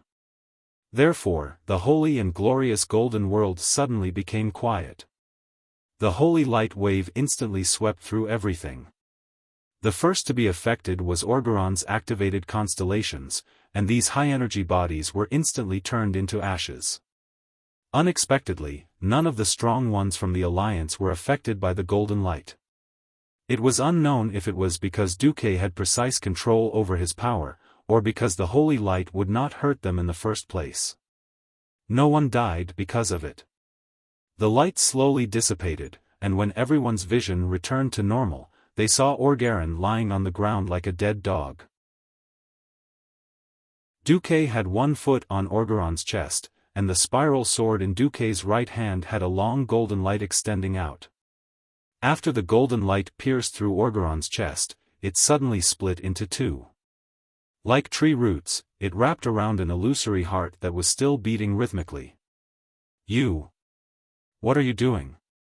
I'm an observer from the Pantheon. Ah, everyone saw Duque's right hand clench, and the golden light was like a claw that fiercely scratched Orgaron's illusory heart. The pain caused Orgaron's entire body to curl up. Duque had a righteous look on his face. He looked like the combination of all the righteous heroes in history. Unfortunately, what he said was completely different. All intelligent beings in the Azeroth respect the Pantheon, but that doesn't mean we will accept unfair treatment. We only hope that you can revise your report and pass the truest information to the Titans. After saying that, the magic mirror that appeared above Duque's head played the heroic team's achievements one by one. After defeating the Burning Legion, they defeated the Scourge Army, and the ancient evil god. Chapter 1651. Olgaron's mouth moved for a long time, but he couldn't say anything. Before Duque could do anything, the guys below started to make a ruckus. Gavin Rad shouted, "Boss, do it. There's no point in keeping this scourge alive. We'll go down the crazy stairs and pull out two of Yogg-Saron's teeth. We'll just kill him and blame it on Yogg-Saron." Beside Gavin Rad, Irel's mouth was wide open. She really wanted to ask if this first-generation Holy Knight, who was known as one of the 5 Silver Sages and had a high status in the Alliance, was a fake? Or was his conscience eaten by a dog? Gavin Rad winked at her, and Hoof didn't know what to do. Gavin Rad wasn't stupid, and the others were good actors too. Wasn't it just acting? Who wouldn't? Magni shouted, "We, the beings of Azeroth, are fighting on the front lines against the Burning Legion. This guy claims to be an emissary of the Pantheon, but he wants to do what the Burning Legion has been trying to do for 10,000 years, destroy Azeroth. Could this guy actually be an accomplice of the fallen Titan Sargeras?" Olgaron's body trembled when he heard this. His power came from the Pantheon. Without the Titans, he was just a stronger fighter. In front of giants like the Pantheon or Sargeras, he was nothing. The label of traitor was too heavy. He couldn't afford to bear it. How can you slander me like this? I'm... Ah. Before Olgaran could finish, Duque pinched his heart again. His soul trembled in pain. Queen Sylvie put her hands on her hips and leaned on her divine longbow, looking majestic. Don't talk nonsense with him. Anyone who tries to destroy Azeroth is our enemy. Kill him. I still need a few divine weapons. As soon as she said this, Olgaran was shocked to find that the mortals were looking at him with burning eyes. It was desire. It was greed. It was the victors declaring their possession of the losers' belongings. The group of people repeatedly glanced at him with blazing eyes that were like volcanic eruptions. It was as if they were discussing how to slaughter this pig. Not how to deal with a noble emissary of the Pantheon. Olgaran shivered and shrank back. In the end, it was because he was too arbitrary. Since he really had the strength to defeat the Burning Legion's bosses and kill the ancient evil god, he would receive the corresponding respect even in the Pantheon. Coupled with the dragon aspect's complaint, even if he brought the case to the Pantheon temple, he might still be at a disadvantage. Most importantly, he really hadn't seen the Titans for 25,000 years. This was what he felt the most guilty about. All right. I'll rewrite my report, so please let me go first. Olgaran tried to remain calm. Rewrite? There was no need to go through so much trouble. I'll give you a script, and you can just read it. With that, Duque actually took out a glittering script written in the Titan language. What is this? Olgaran was even more afraid now. This is the report line of Lord Olgaran, who was moved by the courage of mortals and their love for life. Duque spouted nonsense with a straight face. Duque's subordinates and the group of alliance powerhouses all burst out laughing. Moved my ass. It was obvious that they had been forced by these greedy incapable Azeroth players. On the other side, Olgaran almost exploded in anger. If it wasn't for Duke giving him a hard kick to make him realize his position and situation, he might have really flipped out like an idiot. Read it. Duque was obviously saying, please start your performance. Olgaran trembled, and his originally translucent blue face seemed to become even more transparent. I've witnessed countless worlds being baptized by the Creator. The people there accepted their fate without even shedding a single tear. In the time it takes for a mortal's heart to beat, countless planetary systems would disappear in a brilliant light. But until now, I don't have the slightest bit of emotion or sympathy for them. I can't feel anything. Millions, billions of lives turned to dust. If they had your tenacity and unyielding spirit, if they had your passion for life, the result might have been very different. Perhaps it's your imperfections that allowed you to have free will, allowing you to face everything that seems to be accidental. You've done what the Titan's perfect creation could not do. You've defeated the Burning Legion's attack, defeated the ancient evil god's counterattack, and protected this world from the violent elemental lords and dark forces. I've rewritten the reply message. Your planet will be spared. I can no longer blindly believe in my own calculations. I've suffered the final backlash of the ancient god, Yogg-Saron. I'm heavily injured and lack the strength to send this message. You'll have to work hard. Find a place with sufficient energy, close to the sky, and send my message back to the Pantheon. When Olgaran finished reading the entire report, he looked at Duque, who looked like he had finished recording. He had completely lost his temper and collapsed on the ground like a dead dog. His ashen face was filled with despair. You're not a Titan's creation. How did you learn such complicated Titan language? Hee. Is it complicated? Alright, I guess it's complicated. Even with my intelligence, it took me a whole month to understand it. Dumuk accidentally showed off again. Jaina looked at him with eyes that were filled with fanatical admiration. After all, even the simplest Titan rune contained small runes that could easily lead to hundreds of millions of different permutations and combinations, triggering different effects. Duque claimed that he only took a month to understand it. What was he if not a god? Olgaran was so shocked that he could not speak. I used nearly 1,000 years, but the observer quickly came to his senses. I've already done as you said. What are you going to do with me? Are you going to kill me? Kill you? No, no, no. How is that possible? You're a noble emissary of the Pantheon. How can a native like me do anything to you? Duque said righteously. He did not even look at who was rubbing mud on the other person's chest.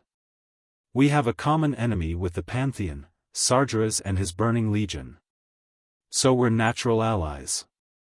In order to prevent the Pantheon Titan from finding the way to Azeroth, I hope that the observer can come to my wizard tower for a while, set up a space beacon, and understand the situation in Azeroth. Chapter 1652. Olgaran rolled his eyes. He did not believe a single word that Duque said. So what if he objected? He was the meat on the chopping block. Duque could do whatever he wanted to him now. Moreover, he had offended all the dragon aspects and guardians of Azeroth. Even if he screamed his lungs out, no one would come to his rescue. Olgaran did not say anything. He accepted his fate. Down below, Imriel was stunned. She murmured, I suddenly understand why Duke Marcus is the leader of the Alliance, of course. Elucia and the other queens puffed out their chests proudly. Duque could be the leader because he could lead the Alliance to victory after victory, and because he could push the Alliance and even the world forward. At the same time, most importantly, Duque would always stand on the side of the Alliance, seeking the greatest benefits for the Alliance and moving towards the brightest future. This was the core reason why no one dared to challenge Duque's leadership ever since he took over the leadership of the Alliance from the dead Terinas. The outcome was set, and Olgaran could no longer act tough. Shrink. With a command from Duque, Olgaran shrunk to the size of a human. If he put on a wizard robe and a hood, no one would be able to tell that he was not a human at all. In the magical communication network, Tyrion, who had been silent for a long time, suddenly asked, "Is it appropriate?" It sounded like a random question, but everyone knew what Tyrion was asking. Tyrion had never been the head of a country. At best, he was a general in name. However, his special status meant that his words could not be ignored. Duque pondered for a moment, and finally said tactfully in the communication channel dedicated to the leader of the Alliance. Actually, when I returned to the ancient war, I had already found a large number of relics from the Pantheon when I sneaked into the Twisted Nether. I even found some footage of Sargeras attacking the Pantheon. Unfortunately, the elemental interference there was very strong, and many laws did not apply. I could only use dark energy at that time, so I could not record the footage. When Duque said that, the entire magic network was dead silent, as if nobody was listening at all. After a long time, Theon finally managed to squeeze out a sentence. Are the Titans all dead? I can only say, it's very likely, yes. At the very least, it was the destruction of the physical body. Otherwise, there was no way to explain how the Burning Legion could run amok in the universe for 25,000 years. However, the Titans are powerful and great. I believe that they are still hiding in some corner of the universe as souls or in some special state, quietly waiting for an opportunity. At that, Duque's voice became impassioned and clear. I believe that planet Azeroth, which has nurtured countless intelligent life, has a decisive force or opportunity that could change the fate of the war against the Burning Legion. Otherwise, there's no way to explain why the Burning Legion would never forget Azeroth in the past 10,000 years. Even Sargeras didn't hesitate to use possession to infiltrate this place. I believe that our homeland will very likely become the battlefield for the final battle against the Burning Legion. Therefore, for the continuation of our race, for the continuation of our civilization.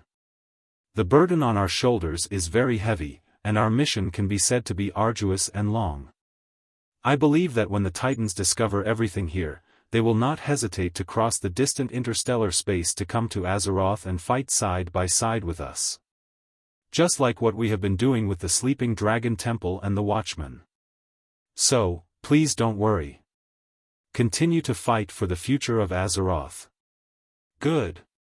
Theon was the first to cheer.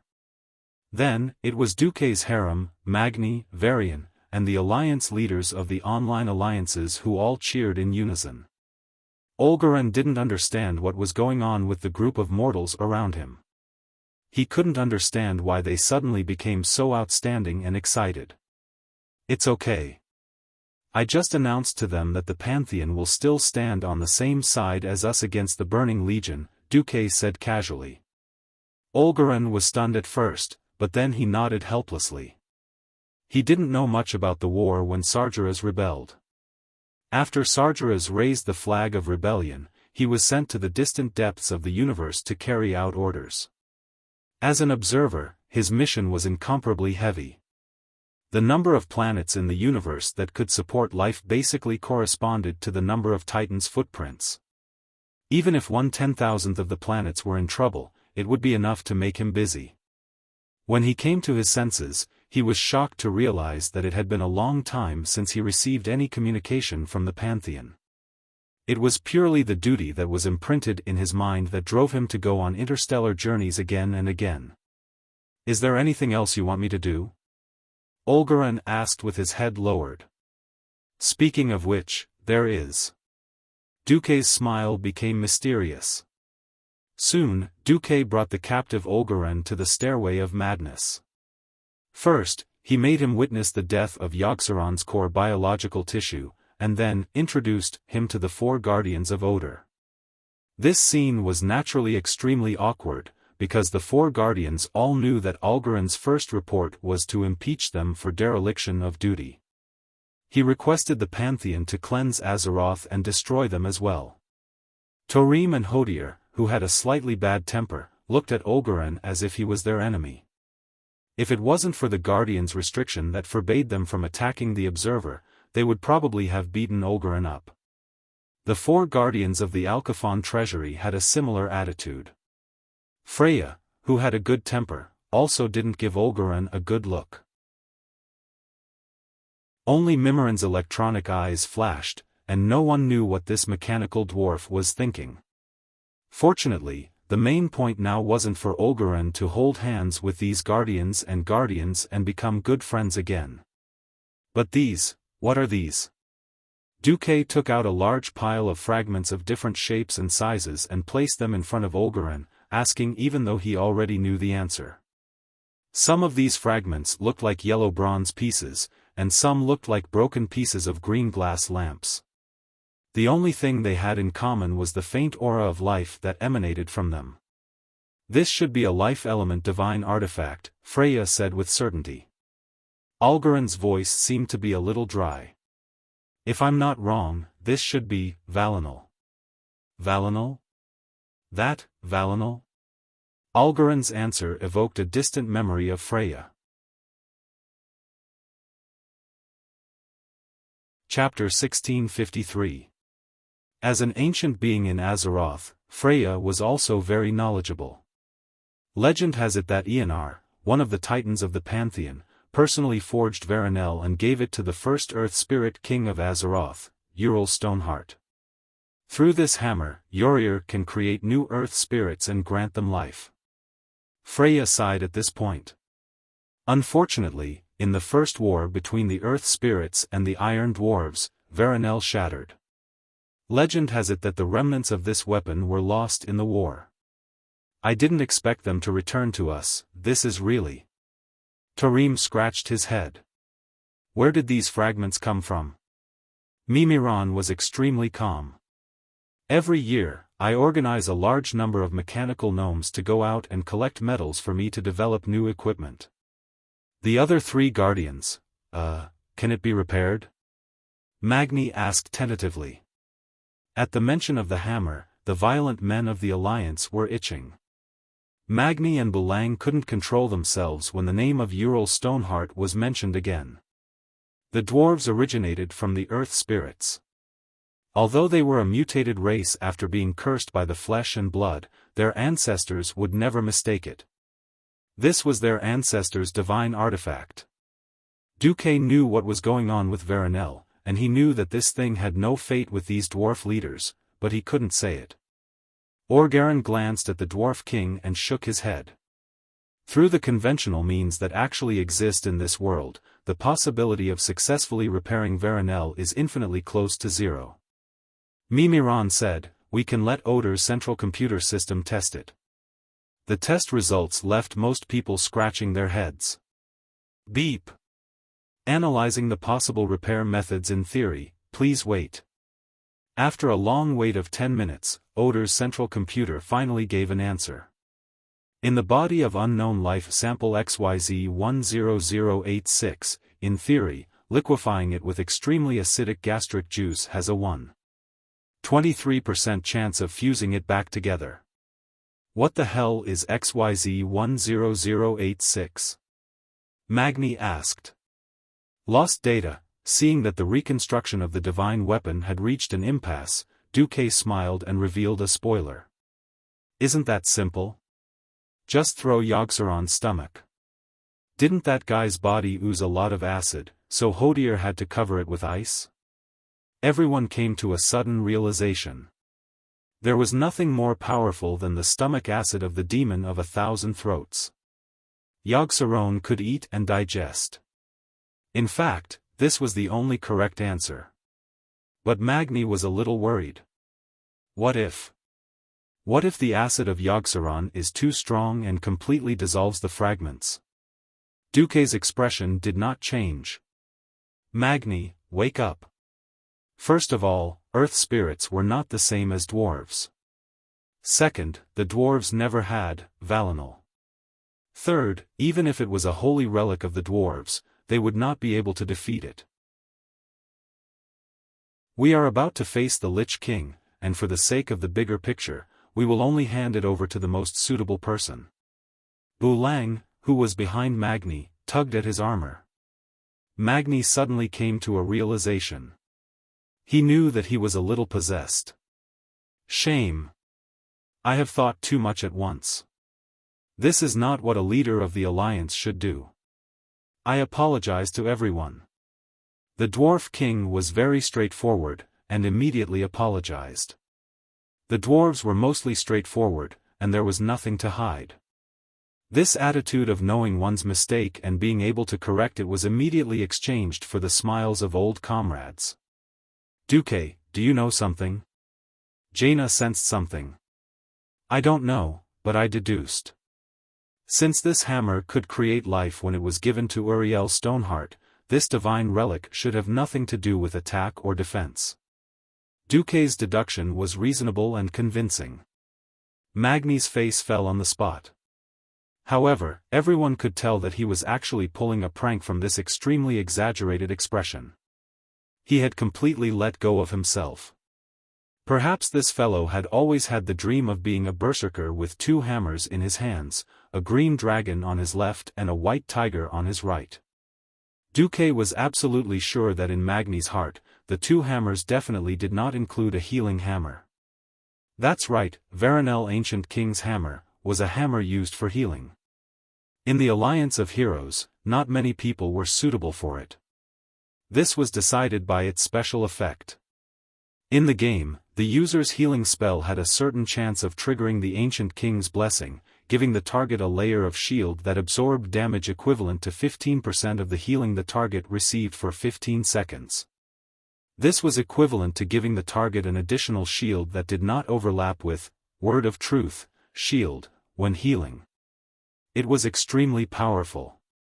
And Duque guessed that that was only the effect of mortals using it. If it was a high-ranking cleric who was proficient in healing magic, it could break through the 15% limit. In any case, if the fragments of the divine relic were not made into divine relic, then it was just a pile of meaningless collectibles. The Alliance was not extravagant enough to keep the weapons in the warehouse, and put a pile of divine relic fragments in the museum to be put on display as holy relic, or something. Let's do it. Under the watchful eyes of a group of people who claimed to be witnessing history with their own eyes, but were actually gossips, the guardian of the Church of Life, Freya, personally presided over the divine relic fusion ceremony began. In fact, in order to boost the morale of the Alliance, Dumuk even used magic to broadcast the process of the divine relic's recasting to the entire Horde Alliance. Only a few leaders of the Horde could see it, while the Alliance broadcasted it to the entire region. In the magic projection, the famous anchor, Sally Whitemane, explained with a sweet female voice that was slightly excited and impassioned. Now, I'll be broadcasting a piece of good news. In the battle that has just ended, the Alliance of Heroes and the Guardians of Odor have successfully defeated one of the 5 ancient gods, Yogg-Saron. Everyone, please watch, along with the camera, whether it was the Alliance citizens far away in the Eastern Kingdom or the soldiers fighting on the front lines of Northrend, they all saw the image of that extremely terrifying monster. The fangs on that half-opened mouth still flickered with a terrifying dark light. Those sharp fangs that could easily bite through the deck of a flying battleship formed the clearest contrast with Sally's petite body. In the process of collecting the spoils of war, we found some fragments of the divine relic. Now, Her Excellency Freya, the Guardian of Odor, is helping us recast this divine relic. No one knows whether it will succeed or not. I only know that if the divine relic is recast, the strength of the Alliance of Heroes will be further enhanced. Sally's words made the hearts of the people hooked. Within the Alliance, every magic projection was packed with people, and in specific town squares, there was a sea of people, causing the city guards to be mobilized to maintain order.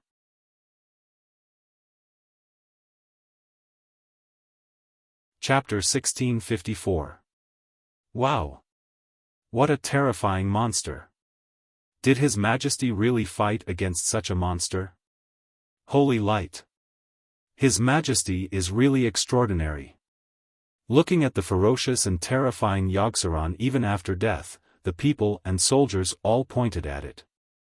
Then they saw a female giant who was also 10 stories tall. That's a giant! A little boy exclaimed. What a beautiful female giant! A little girl exclaimed at Freya. Shoo! That's also one of the guardians of Azeroth. He's allied with us to protect the world. Be respectful. Their mothers held their children and explained patiently, if you grow up and want to fight alongside the guardians to protect our village, you must be as strong as His Majesty. The children nodded, not really understanding. When they saw Freya throw the fragment of the divine artifact into Yogg-Saron's mouth, a terrifying acid mist appeared, which was then suppressed by Freya's Titan rune power. It churned and merged again, and finally, a hammer glowing with a mysterious green glow floated up from the acid. The entire Alliance was in an uproar. The Varanel Ancient King's hammer had an eye-shaped handle that seemed to be inlaid with copper. There was actually nothing between the handle and the hammer head. A group of mysterious Titan runic magic circle emitted a warm green glow, maintaining the handle and the head of the hammer with a mysterious and profound energy. On the head of the hammer, which looked like a mysterious vessel, there were a few green hemispherical balls wrapped in bronze edges. Not only did these green hemispheres emit a charming glow, but there were also 2 earth spirit relief sculptures on both sides of the hammer head. They would rise from the hammer from time to time and rotate counterclockwise around the hammer head. It looked really cool. Ah, look! It's a divine artifact. I never thought that I would be so lucky to see the birth of a divine artifact in my life. That was the call of the ancient times. That was the proof of power. That was the glow of life. In the eyes of the people and the soldiers, it was a symbol of glory.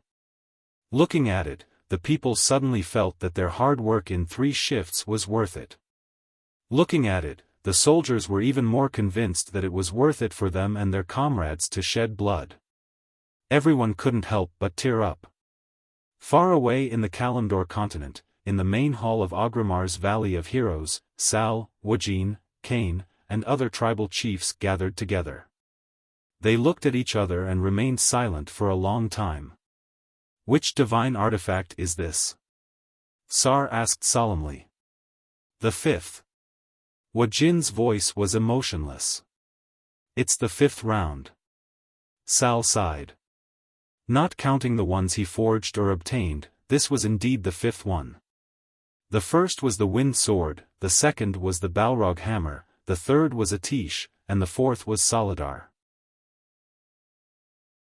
Although Azanatha's dual blades were also artifacts, for the sake of the future, Duque did not order for Illidan's weapons to be confiscated. Instead, he sealed them away from the cage where Illidan was imprisoned. He would be lying if he said he wasn't jealous. Sal couldn't even fool himself. However, what right did the Horde have to take such enviable spoils of war? There was no way he could snatch it. The gap between the combat power of the Alliance and the Horde was already very large. In terms of high-end combat power, the Alliance had a bunch of demigods, and now the Horde, well, King Gruul was half a demigod, but unfortunately he was still disobedient and had no concept of the Horde. In the mortal army, the gap in combat power was no longer the same. Large-scale modern firearms could definitely beat the Horde to a pulp.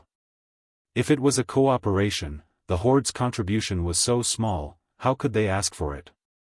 In the past, there were at least a few chiefs who went out to represent them. This time, there was only Agurus and a little Seraphar. It was understandable that the Alliance didn't want you to join the hero group. If you couldn't even move an army, where would you find the spare heroes to break through? Just thinking about it was discouraging. Sal looked around. In the Hall of the Chiefs, Anastrian, who was sitting on a white bone chair, was an illusion. Sal noticed that since the incident at the Sunwell on the Alliance's side, His Excellency the Sun King had become neurotic. He refused to come to the Hall of the Chiefs and used various reasons to avoid it. The tasks assigned by the Horde to the Forsaken were also evasive. They were absolutely unwilling to send manpower unless it was absolutely necessary. Although Sal still hadn't figured out what sinister thoughts the former Sun King had that caused him to hide in his new undercity in Winterspring even at the risk of offending the great chieftain, it didn't stop Sal from being extremely vigilant towards him. If the Horde wasn't in extreme trouble, Sal would have crusaded against the Forsaken. Next to the Seat of Bones, the Goblin Trade Prince Galavix's mentality was the best to understand. He had an expression of admitting that he had been cheated by the Horde. For high-tech things, it was impossible to count on the orcs, trolls, goblins, and taurens. The Horde could only rely on the more civilized goblins. Unfortunately, for the stingy goblins, this was no longer a blood transfusion, but a cut of flesh. After joining the Horde, the Rusted Water conglomerate lost its neutral position. Now the Alliance didn't even look for the Rusted Water conglomerate for occasional business. The most frequent customer was the hot sand conglomerate of Gadgetsan. Seeing his fellow goblins making a lot of money, Galavix was very depressed. His heart was completely itchy. In the hall, the largest chair originally prepared for the King of Galan, Gruul, was not taken seriously by the other party from the beginning. Gruul had sat on it 2 or 3 times, and each time he was impatient. If the Horde didn't develop well, the people would scatter, and it would be difficult to lead the team. After discussing the daily affairs of the Horde, the leaders dispersed, and Sal let Wujin stay. No one was surprised. Wujin was now the second in command of the Horde and Sal's most valued think tank. What do you think of the Alliance's strength? Wujin's wise eyes flashed, and the words that came out of his mouth were thrilling. The Horde is standing on a crossroad. One is to send all the troops and strong people of the Horde in every war, and while the Alliance leader is still Duke Marcus, fully integrate into the Alliance and implement a complete great integration. Sal didn't comment, but asked lightly, "What's the second way?" "Find a strong reinforcement, at least one that can resist the Titan Guardians in Azeroth, and then take advantage of the Alliance's endless war to directly attack." Although Wu Jin's voice was calm, every word was cruel and bloody. Thrall stood with his hands behind his back and looked into the distance. From the King's Valley, he could see that Agrima was still expanding, but there was no sign of prosperity on the faces of the tribe members. He suddenly asked, "Is there no third way?" "With my wisdom. No." Chapter 1655. On Otter's Staircase of Madness, a group of Alliance powerhouses were watching. Oh. Hammer. The members of the Hammer gang all acted like they were in high school. Oh. It's over. It's a healer. When Freya explained the Hammer's special effect, the Hammer members immediately shriveled. No dash. Although the Alliance's hero squad was based on seniority, they did not steal equipment from other professions. This was the biggest principle. First of all, the paladins had no temper. Although there were many paladins in the hero squad who could fight, tank, and heal, almost every paladin had a violent heart. They were all clerics, but those who truly focused on spreading the holy light ran to be priests. In the last few large-scale team battles, Riadaline, who was the weakest among them, was the one who went to be a healer. Queen Sylvie secretly told Duke that Riadaline was reluctant to do it, but she couldn't beat the other animals. There were no shamans in the hero squad, and there were originally 2 druids. One was Malfurion, who was now asleep, and the other was Fandral Staghelm, who was also a violent maniac. Without orders, he would turn into a bear and charge at the enemy with his claws. And considering that he had a rebellious bone in the back of his head, that left the priests. In fact, there was no need to choose. There were only 3 priests. Benedettas was also a rebellious fellow, and was the first to be eliminated by Duque. Sally Whitemane did not have enough seniority.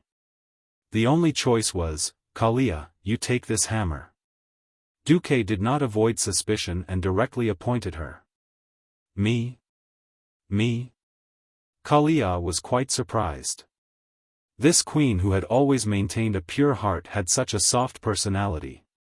She did not fight for anything and had no greed at all. In a sense, her entire life was passive. Because of her kind heart, she was very popular within the Alliance. Kalia was not at all prepared for Duque's appointment. Duque said with a serious face, in a voice that every leader could hear, "The Alliance needs to move forward, and every Alliance member needs to see the flag that leads them forward. There shouldn't be just one flag like this. Even if one flag falls in the face of evil, there should be more flags that lead the Alliance forward." Duque gently spread his hands and made a "please" gesture. "I think that the divine weapon obtained after defeating a powerful evil existence is a very good flag. This was not only a reward, but also an obligation of the ruler of a country or a clan. Therefore, I hope that, on the premise that it's suitable, every leader of the Alliance will get a divine artifact first." Duque's words were very reasonable.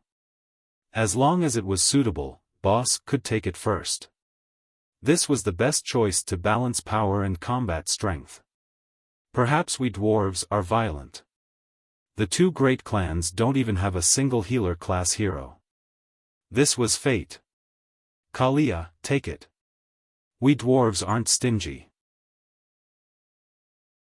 Magni was rather magnanimous, and was the first to give his blessing. "Take it, King Menethil. I'm sure the people of Lordaeron would be happy." The next to speak was Danath Trollbane.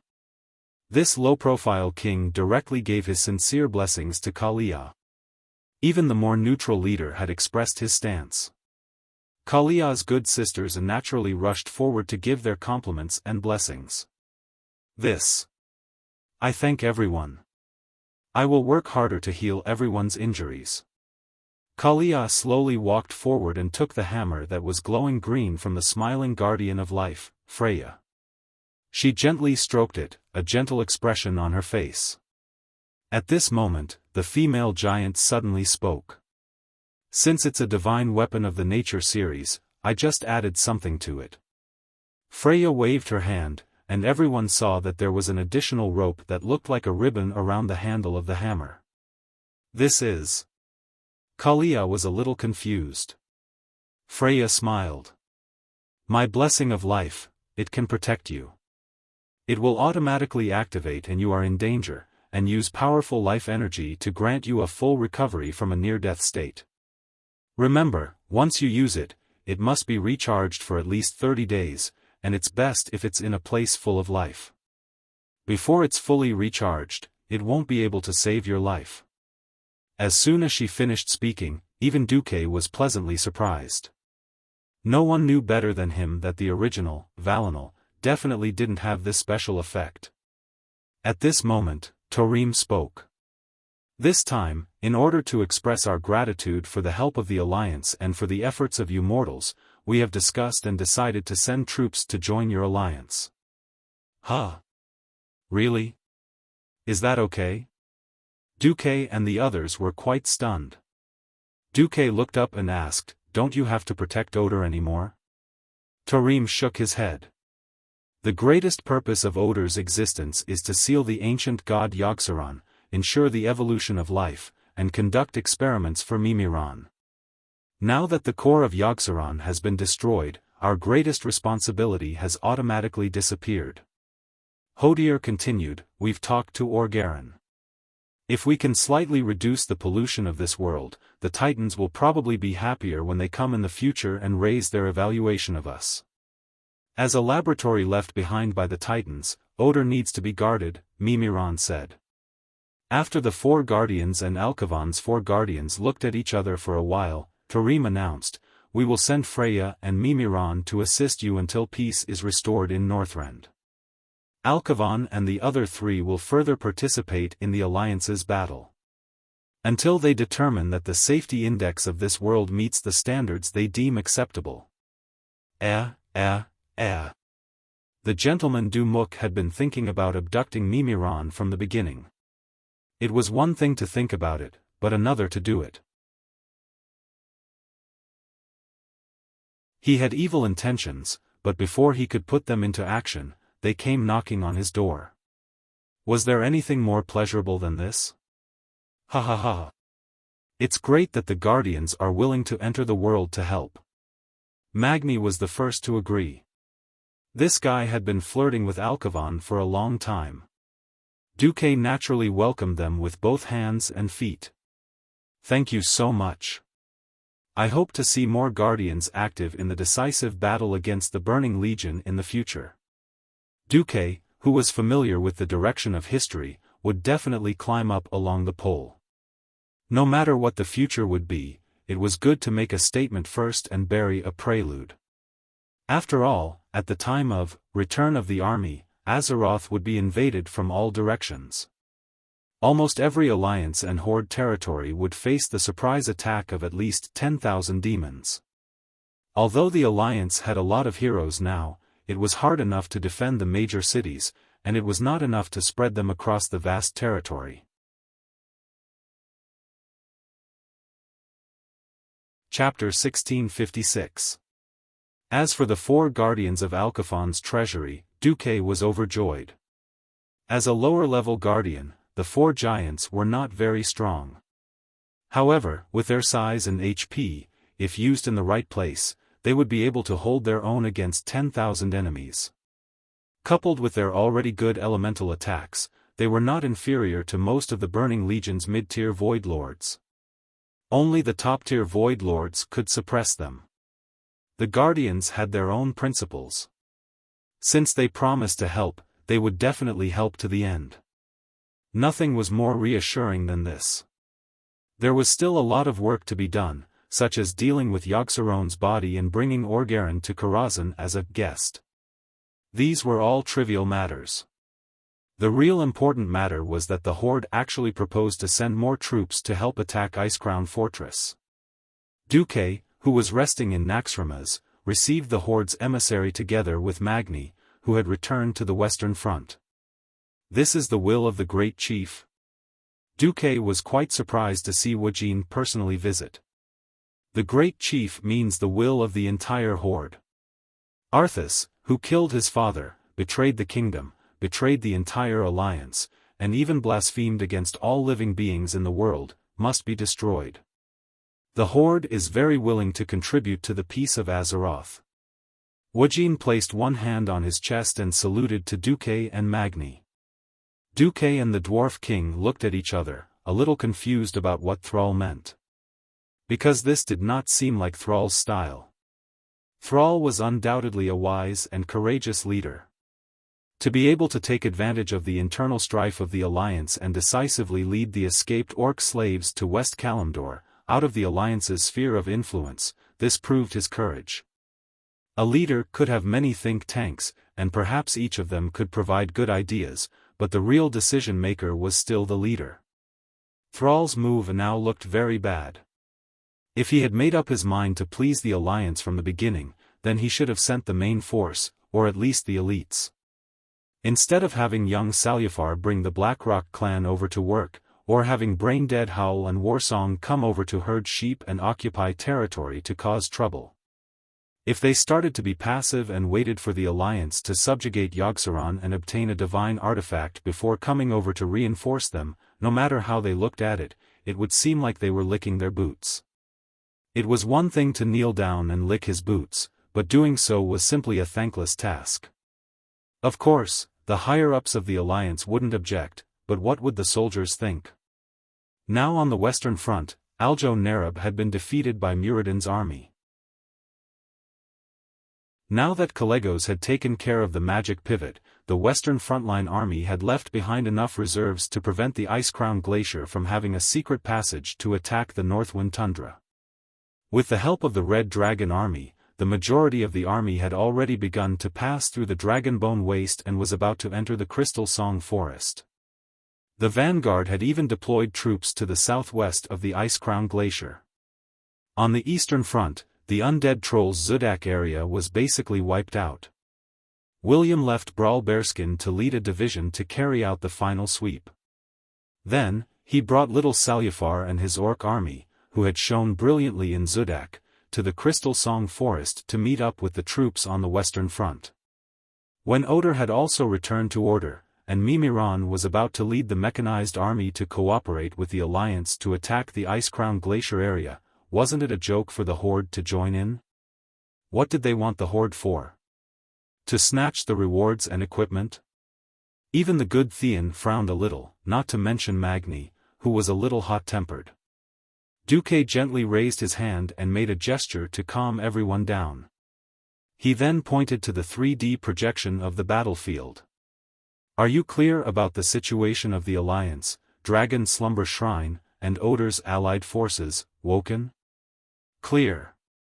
Woken was neither servile nor overbearing. The Alliance needs an acceptable explanation, Duque said.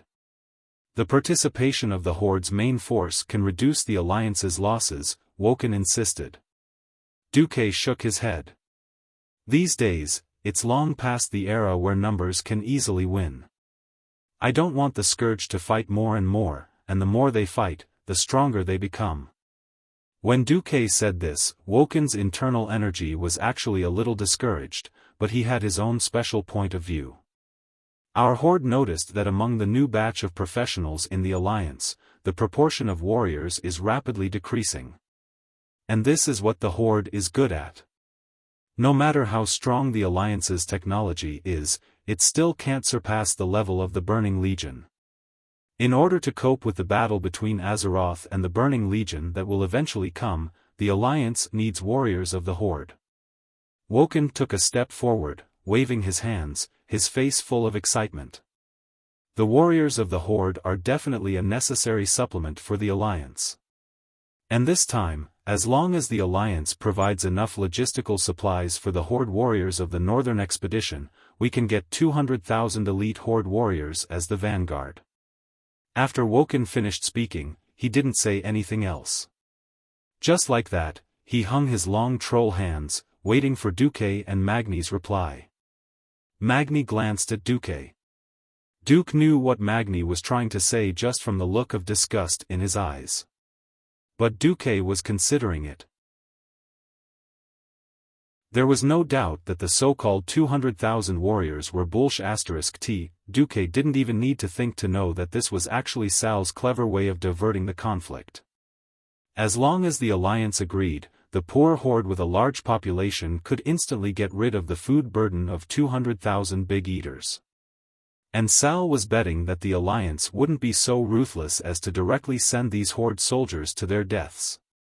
On the other hand, these soldiers were also pathfinding stones, used to test the attitude of the alliance to see if the alliance could really accept the horde.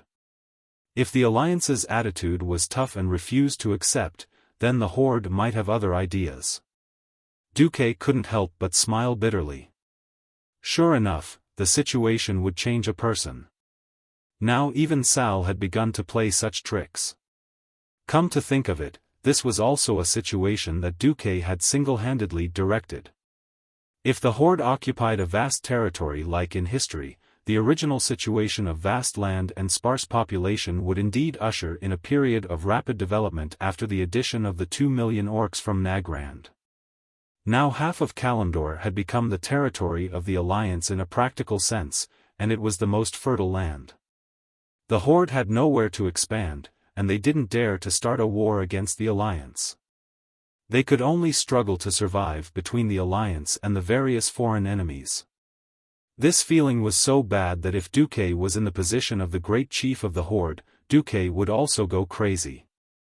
Since Sal had thrown away his cards, Duque didn't mind eating them all. Duque smiled. The old horde and the alliance had all kinds of unpleasant experiences in the past, but in the past 10 years, the horde has been the most loyal ally of the alliance. The alliance cherishes the trust and friendship of the horde. How about this? These 200,000 horde warriors, the Northern Expedition Army will accept them, and I will take a little from the military provisions and transport 500,000 tons of food to Kalimdor for the horde.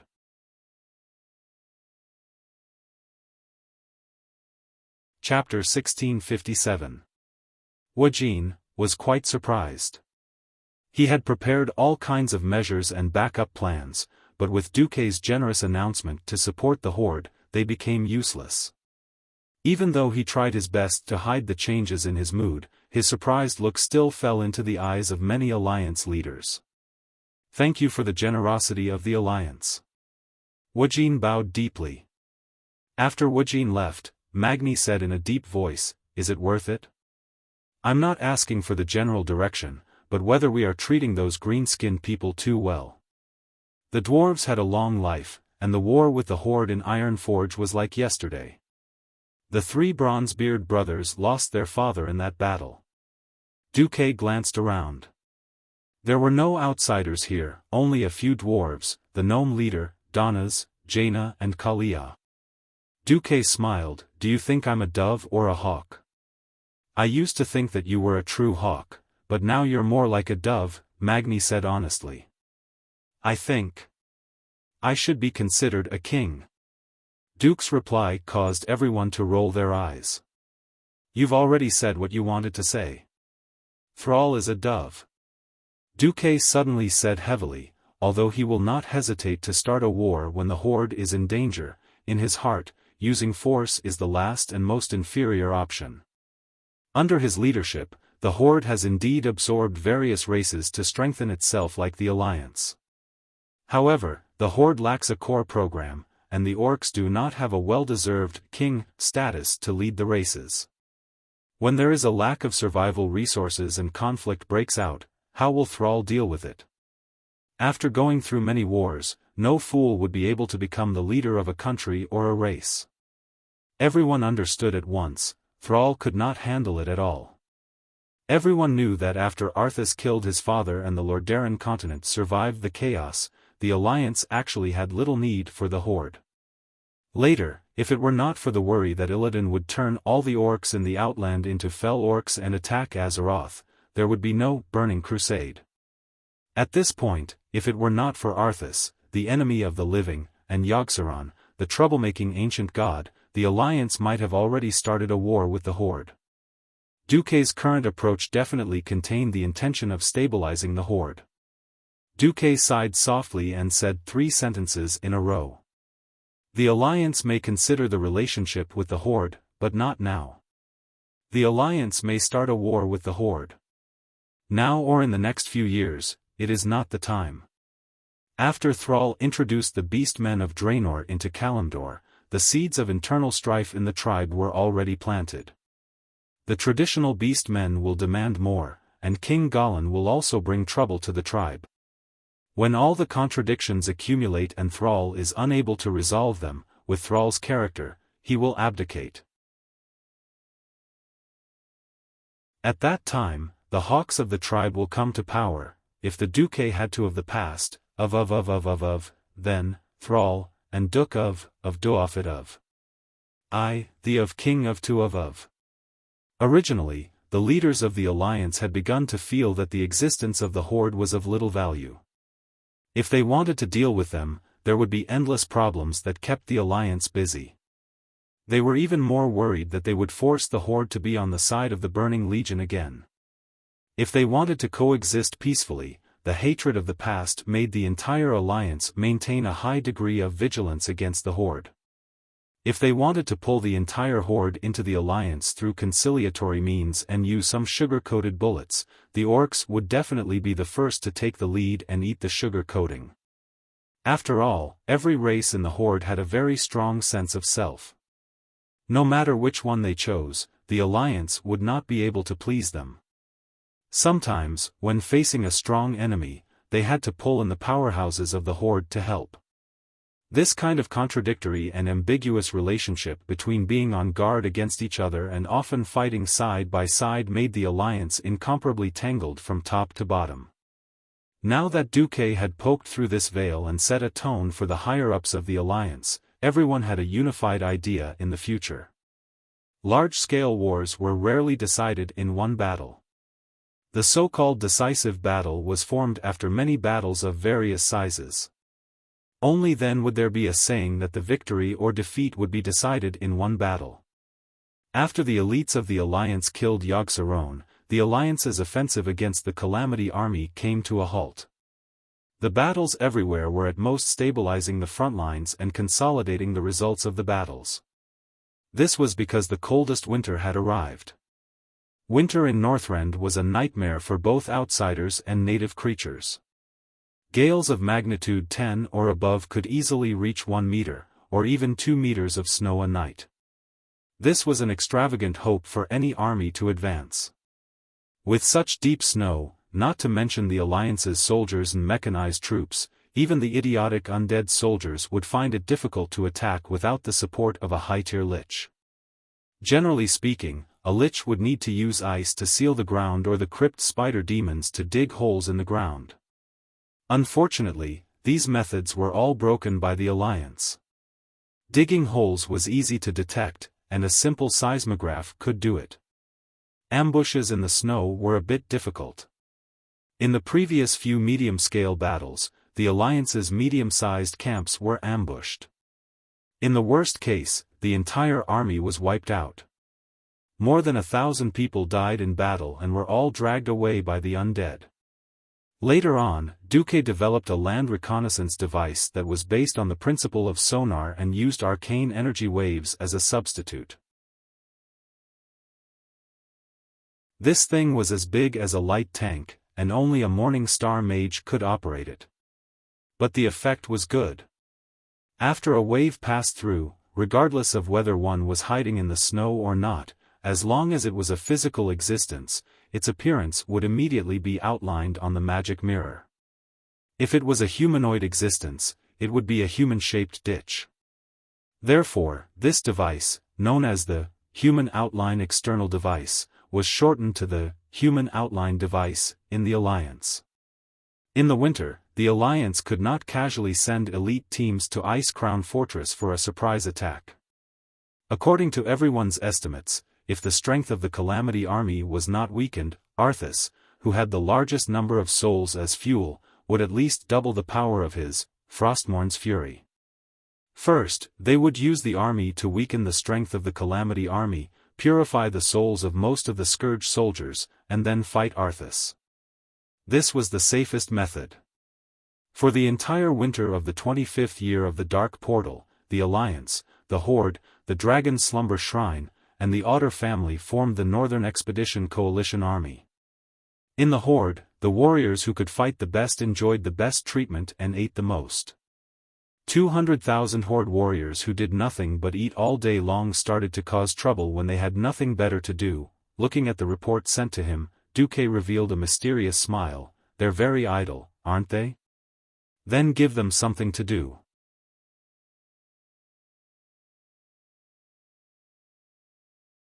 Chapter 1658. The traditional life of the orcs was to hunt or fight all year round, except for winter. When there was nowhere to go during the winter, they would use the food they had accumulated to survive the winter. They would have sex or hold gladiatorial competitions in the clan's big tents. Sal had no choice but to throw the Nagrand orcs, who were the most troublemakers and had the least food reserves, to the north. This was also a helpless move. If these guys were not sent over, they would do things according to the traditional rules, steal or rob. If there were foreigners robbing foreigners, if there were no foreigners, they would attack their own people. Anyway, in the eyes of these uncivilized orcs, only their own clan was their own people. Most of them did not have the concept of big orcs. It had to be said that throwing the burden to the Alliance showed the tribe's sincerity. If they could take advantage of the war to get rid of some of the troublemakers, it would be killing 3 birds with 1 stone. Of course, the Alliance would not be so stupid as to raise 200,000 orcs and let them eat and drink for free. Duque used the method of divide and conquer. The small clans with no status in the tribe were directly given holy light enchanted weapons. Every 100 people were assigned an Alliance paladin, who took them to various places to take over the cleanup work of the Alliance soldiers. The Scourge army had been operating in Northrend for 20 years and could be said to have dug holes everywhere. Any corpse without a guardian was turned into an undead. Especially the 2 places, Zudak and Ajo Nirab, the Zudak area was full of altars. That kind of complex and narrow underground labyrinth could not transport heavy equipment at all. It was very likely that dozens of corpses were squeezed in an inconspicuous crack, and they would come out to cause trouble. The Spider Kingdom was even more troublesome. In the past, when the big spiders fought against the Scourge army, they would dig holes and escape if they could not fight. As a result, it was all a messy maze of small tunnels, and they could only rely on infantry. These could only be filled with human lives, or they had to use elites. After fighting for so many months, the Alliance soldiers were generally tired. Duque was even more reluctant to let the dwarves, who were originally good at tunnel warfare, be used as soldiers. This kind of close combat was the best place for the orcs to display their combat power. Of course, there were also large tribes that were more arrogant among the orcs, such as the Mocking Skull. They refused to enter the small pits to play games with Bonehead, and were only willing to participate in open battles. For such a person, Duque waved his hand and showed great respect for history. He created the Silver Arena, on the high ground between the Storm Cliff and the Ice Crown Glacier. This huge arena group was divided into the Candidate Arena, the Silver Warrior Arena, and the Championship Arena. There were so many arenas for the beastmen who boasted of their bravery to vent their excess energy. Duque was very considerate. He divided the arena's usage time into the beastmen's time, the Alliance's time, and the time where they could interact with each other. This allowed these fellows with excess energy to fight against each other, as well as unite against external threats, and bring glory to their race. Since it was an arena, there should be an audience, right? Without an audience, there would be no atmosphere. If you want to enter, you have to pay a ticket, right? Would you like some drinks and popcorn? It didn't matter if the beastmen didn't have money. The Alliance would pay the beastmen soldiers according to the standards of the Alliance soldiers. Of course, there were no other benefits. The beast men could take Arothor's coins to the canteen to buy extra food, and even save up to buy better equipment for themselves. It didn't matter if the Horde warriors didn't know how to make money other than fighting. They could bet on it. Well, the Alliance's largest official gambling dealer was the Marcus family. It didn't matter if they lost everything. The beast men could still work, such as sparring with the Alliance soldiers. They could treat it as training the Alliance recruits. There were also slightly dangerous jobs, such as cooperating with Mimiron to test the combat power of the mechanical gnomes. Anyway, these beastmen had unknowingly become accustomed to the Alliance's economic system. Duque's approach was so dignified, so fair, and so open that Varrock Salyafar, as the commander of the 200,000 beastmen, could not find any fault with it. Although he remembered Sal and Wujin's instructions to always keep an eye on Duque, he still sighed. Time passed, and it was New Year's Day, January 1st, year 26. The beastmen had no concept of the new year, but the Alliance was different. A large group of soldiers who had crossed the ocean and had no choice but to spend the new year on another continent began to celebrate. In order to alleviate the soldiers' homesickness, Duque was kind enough to fully open the weave on this day. Hundreds of military camps of all sizes in Nocent were set up with magic communication devices, allowing the soldiers who had made outstanding contributions in the northern expedition to make a 5-minute long-distance video call with their families. This move directly raised Duque's already high reputation to a whole new level. No matter which camp they went to, they could hear soldiers shouting, "Long live Duke Marcus." The Alliance's civilization and cultural input was imperceptibly influencing these beast men who came from the wild world. After New Year's Day, the arena opened again. After a long time of preparation, the main event was finally in Cairo, which was commonly known as the Crusades Trial. Ever since the arena was built, the most powerful hunters of the Alliance and Horde did not fear the bitter cold. They captured some powerful beasts from all over Nocent and threw them into the arena for the warriors of the Alliance and Horde to challenge. Injuries were inevitable during the challenge, but deaths were rare. A group of priests of the Alliance were on standby at the side of the arena. As long as they didn't die on the spot, they would be able to pull their lives back. It was just that the most powerful beasts were left until now. Without Duke's permission, even if he had 10,000 guts, he wouldn't dare to let a monster of this level act recklessly.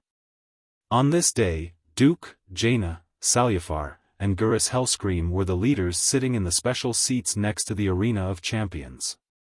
They were Duke, Jaina, Salyafar, and Gurus Hellscream, who looked like everyone owed him tens of thousands of dollars.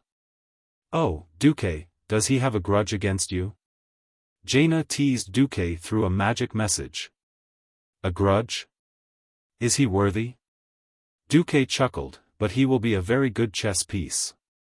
He's simple, irritable, and violent. Any chess player would like such a chess piece, even if it's the opponent's." Jaina's eyes twinkled, but she didn't say anything.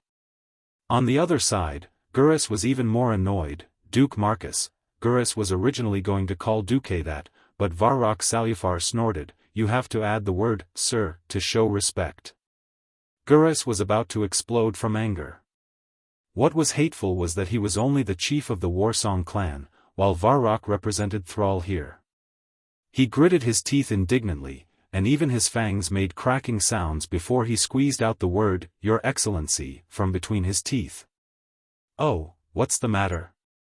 Duque acted as if he had just heard him.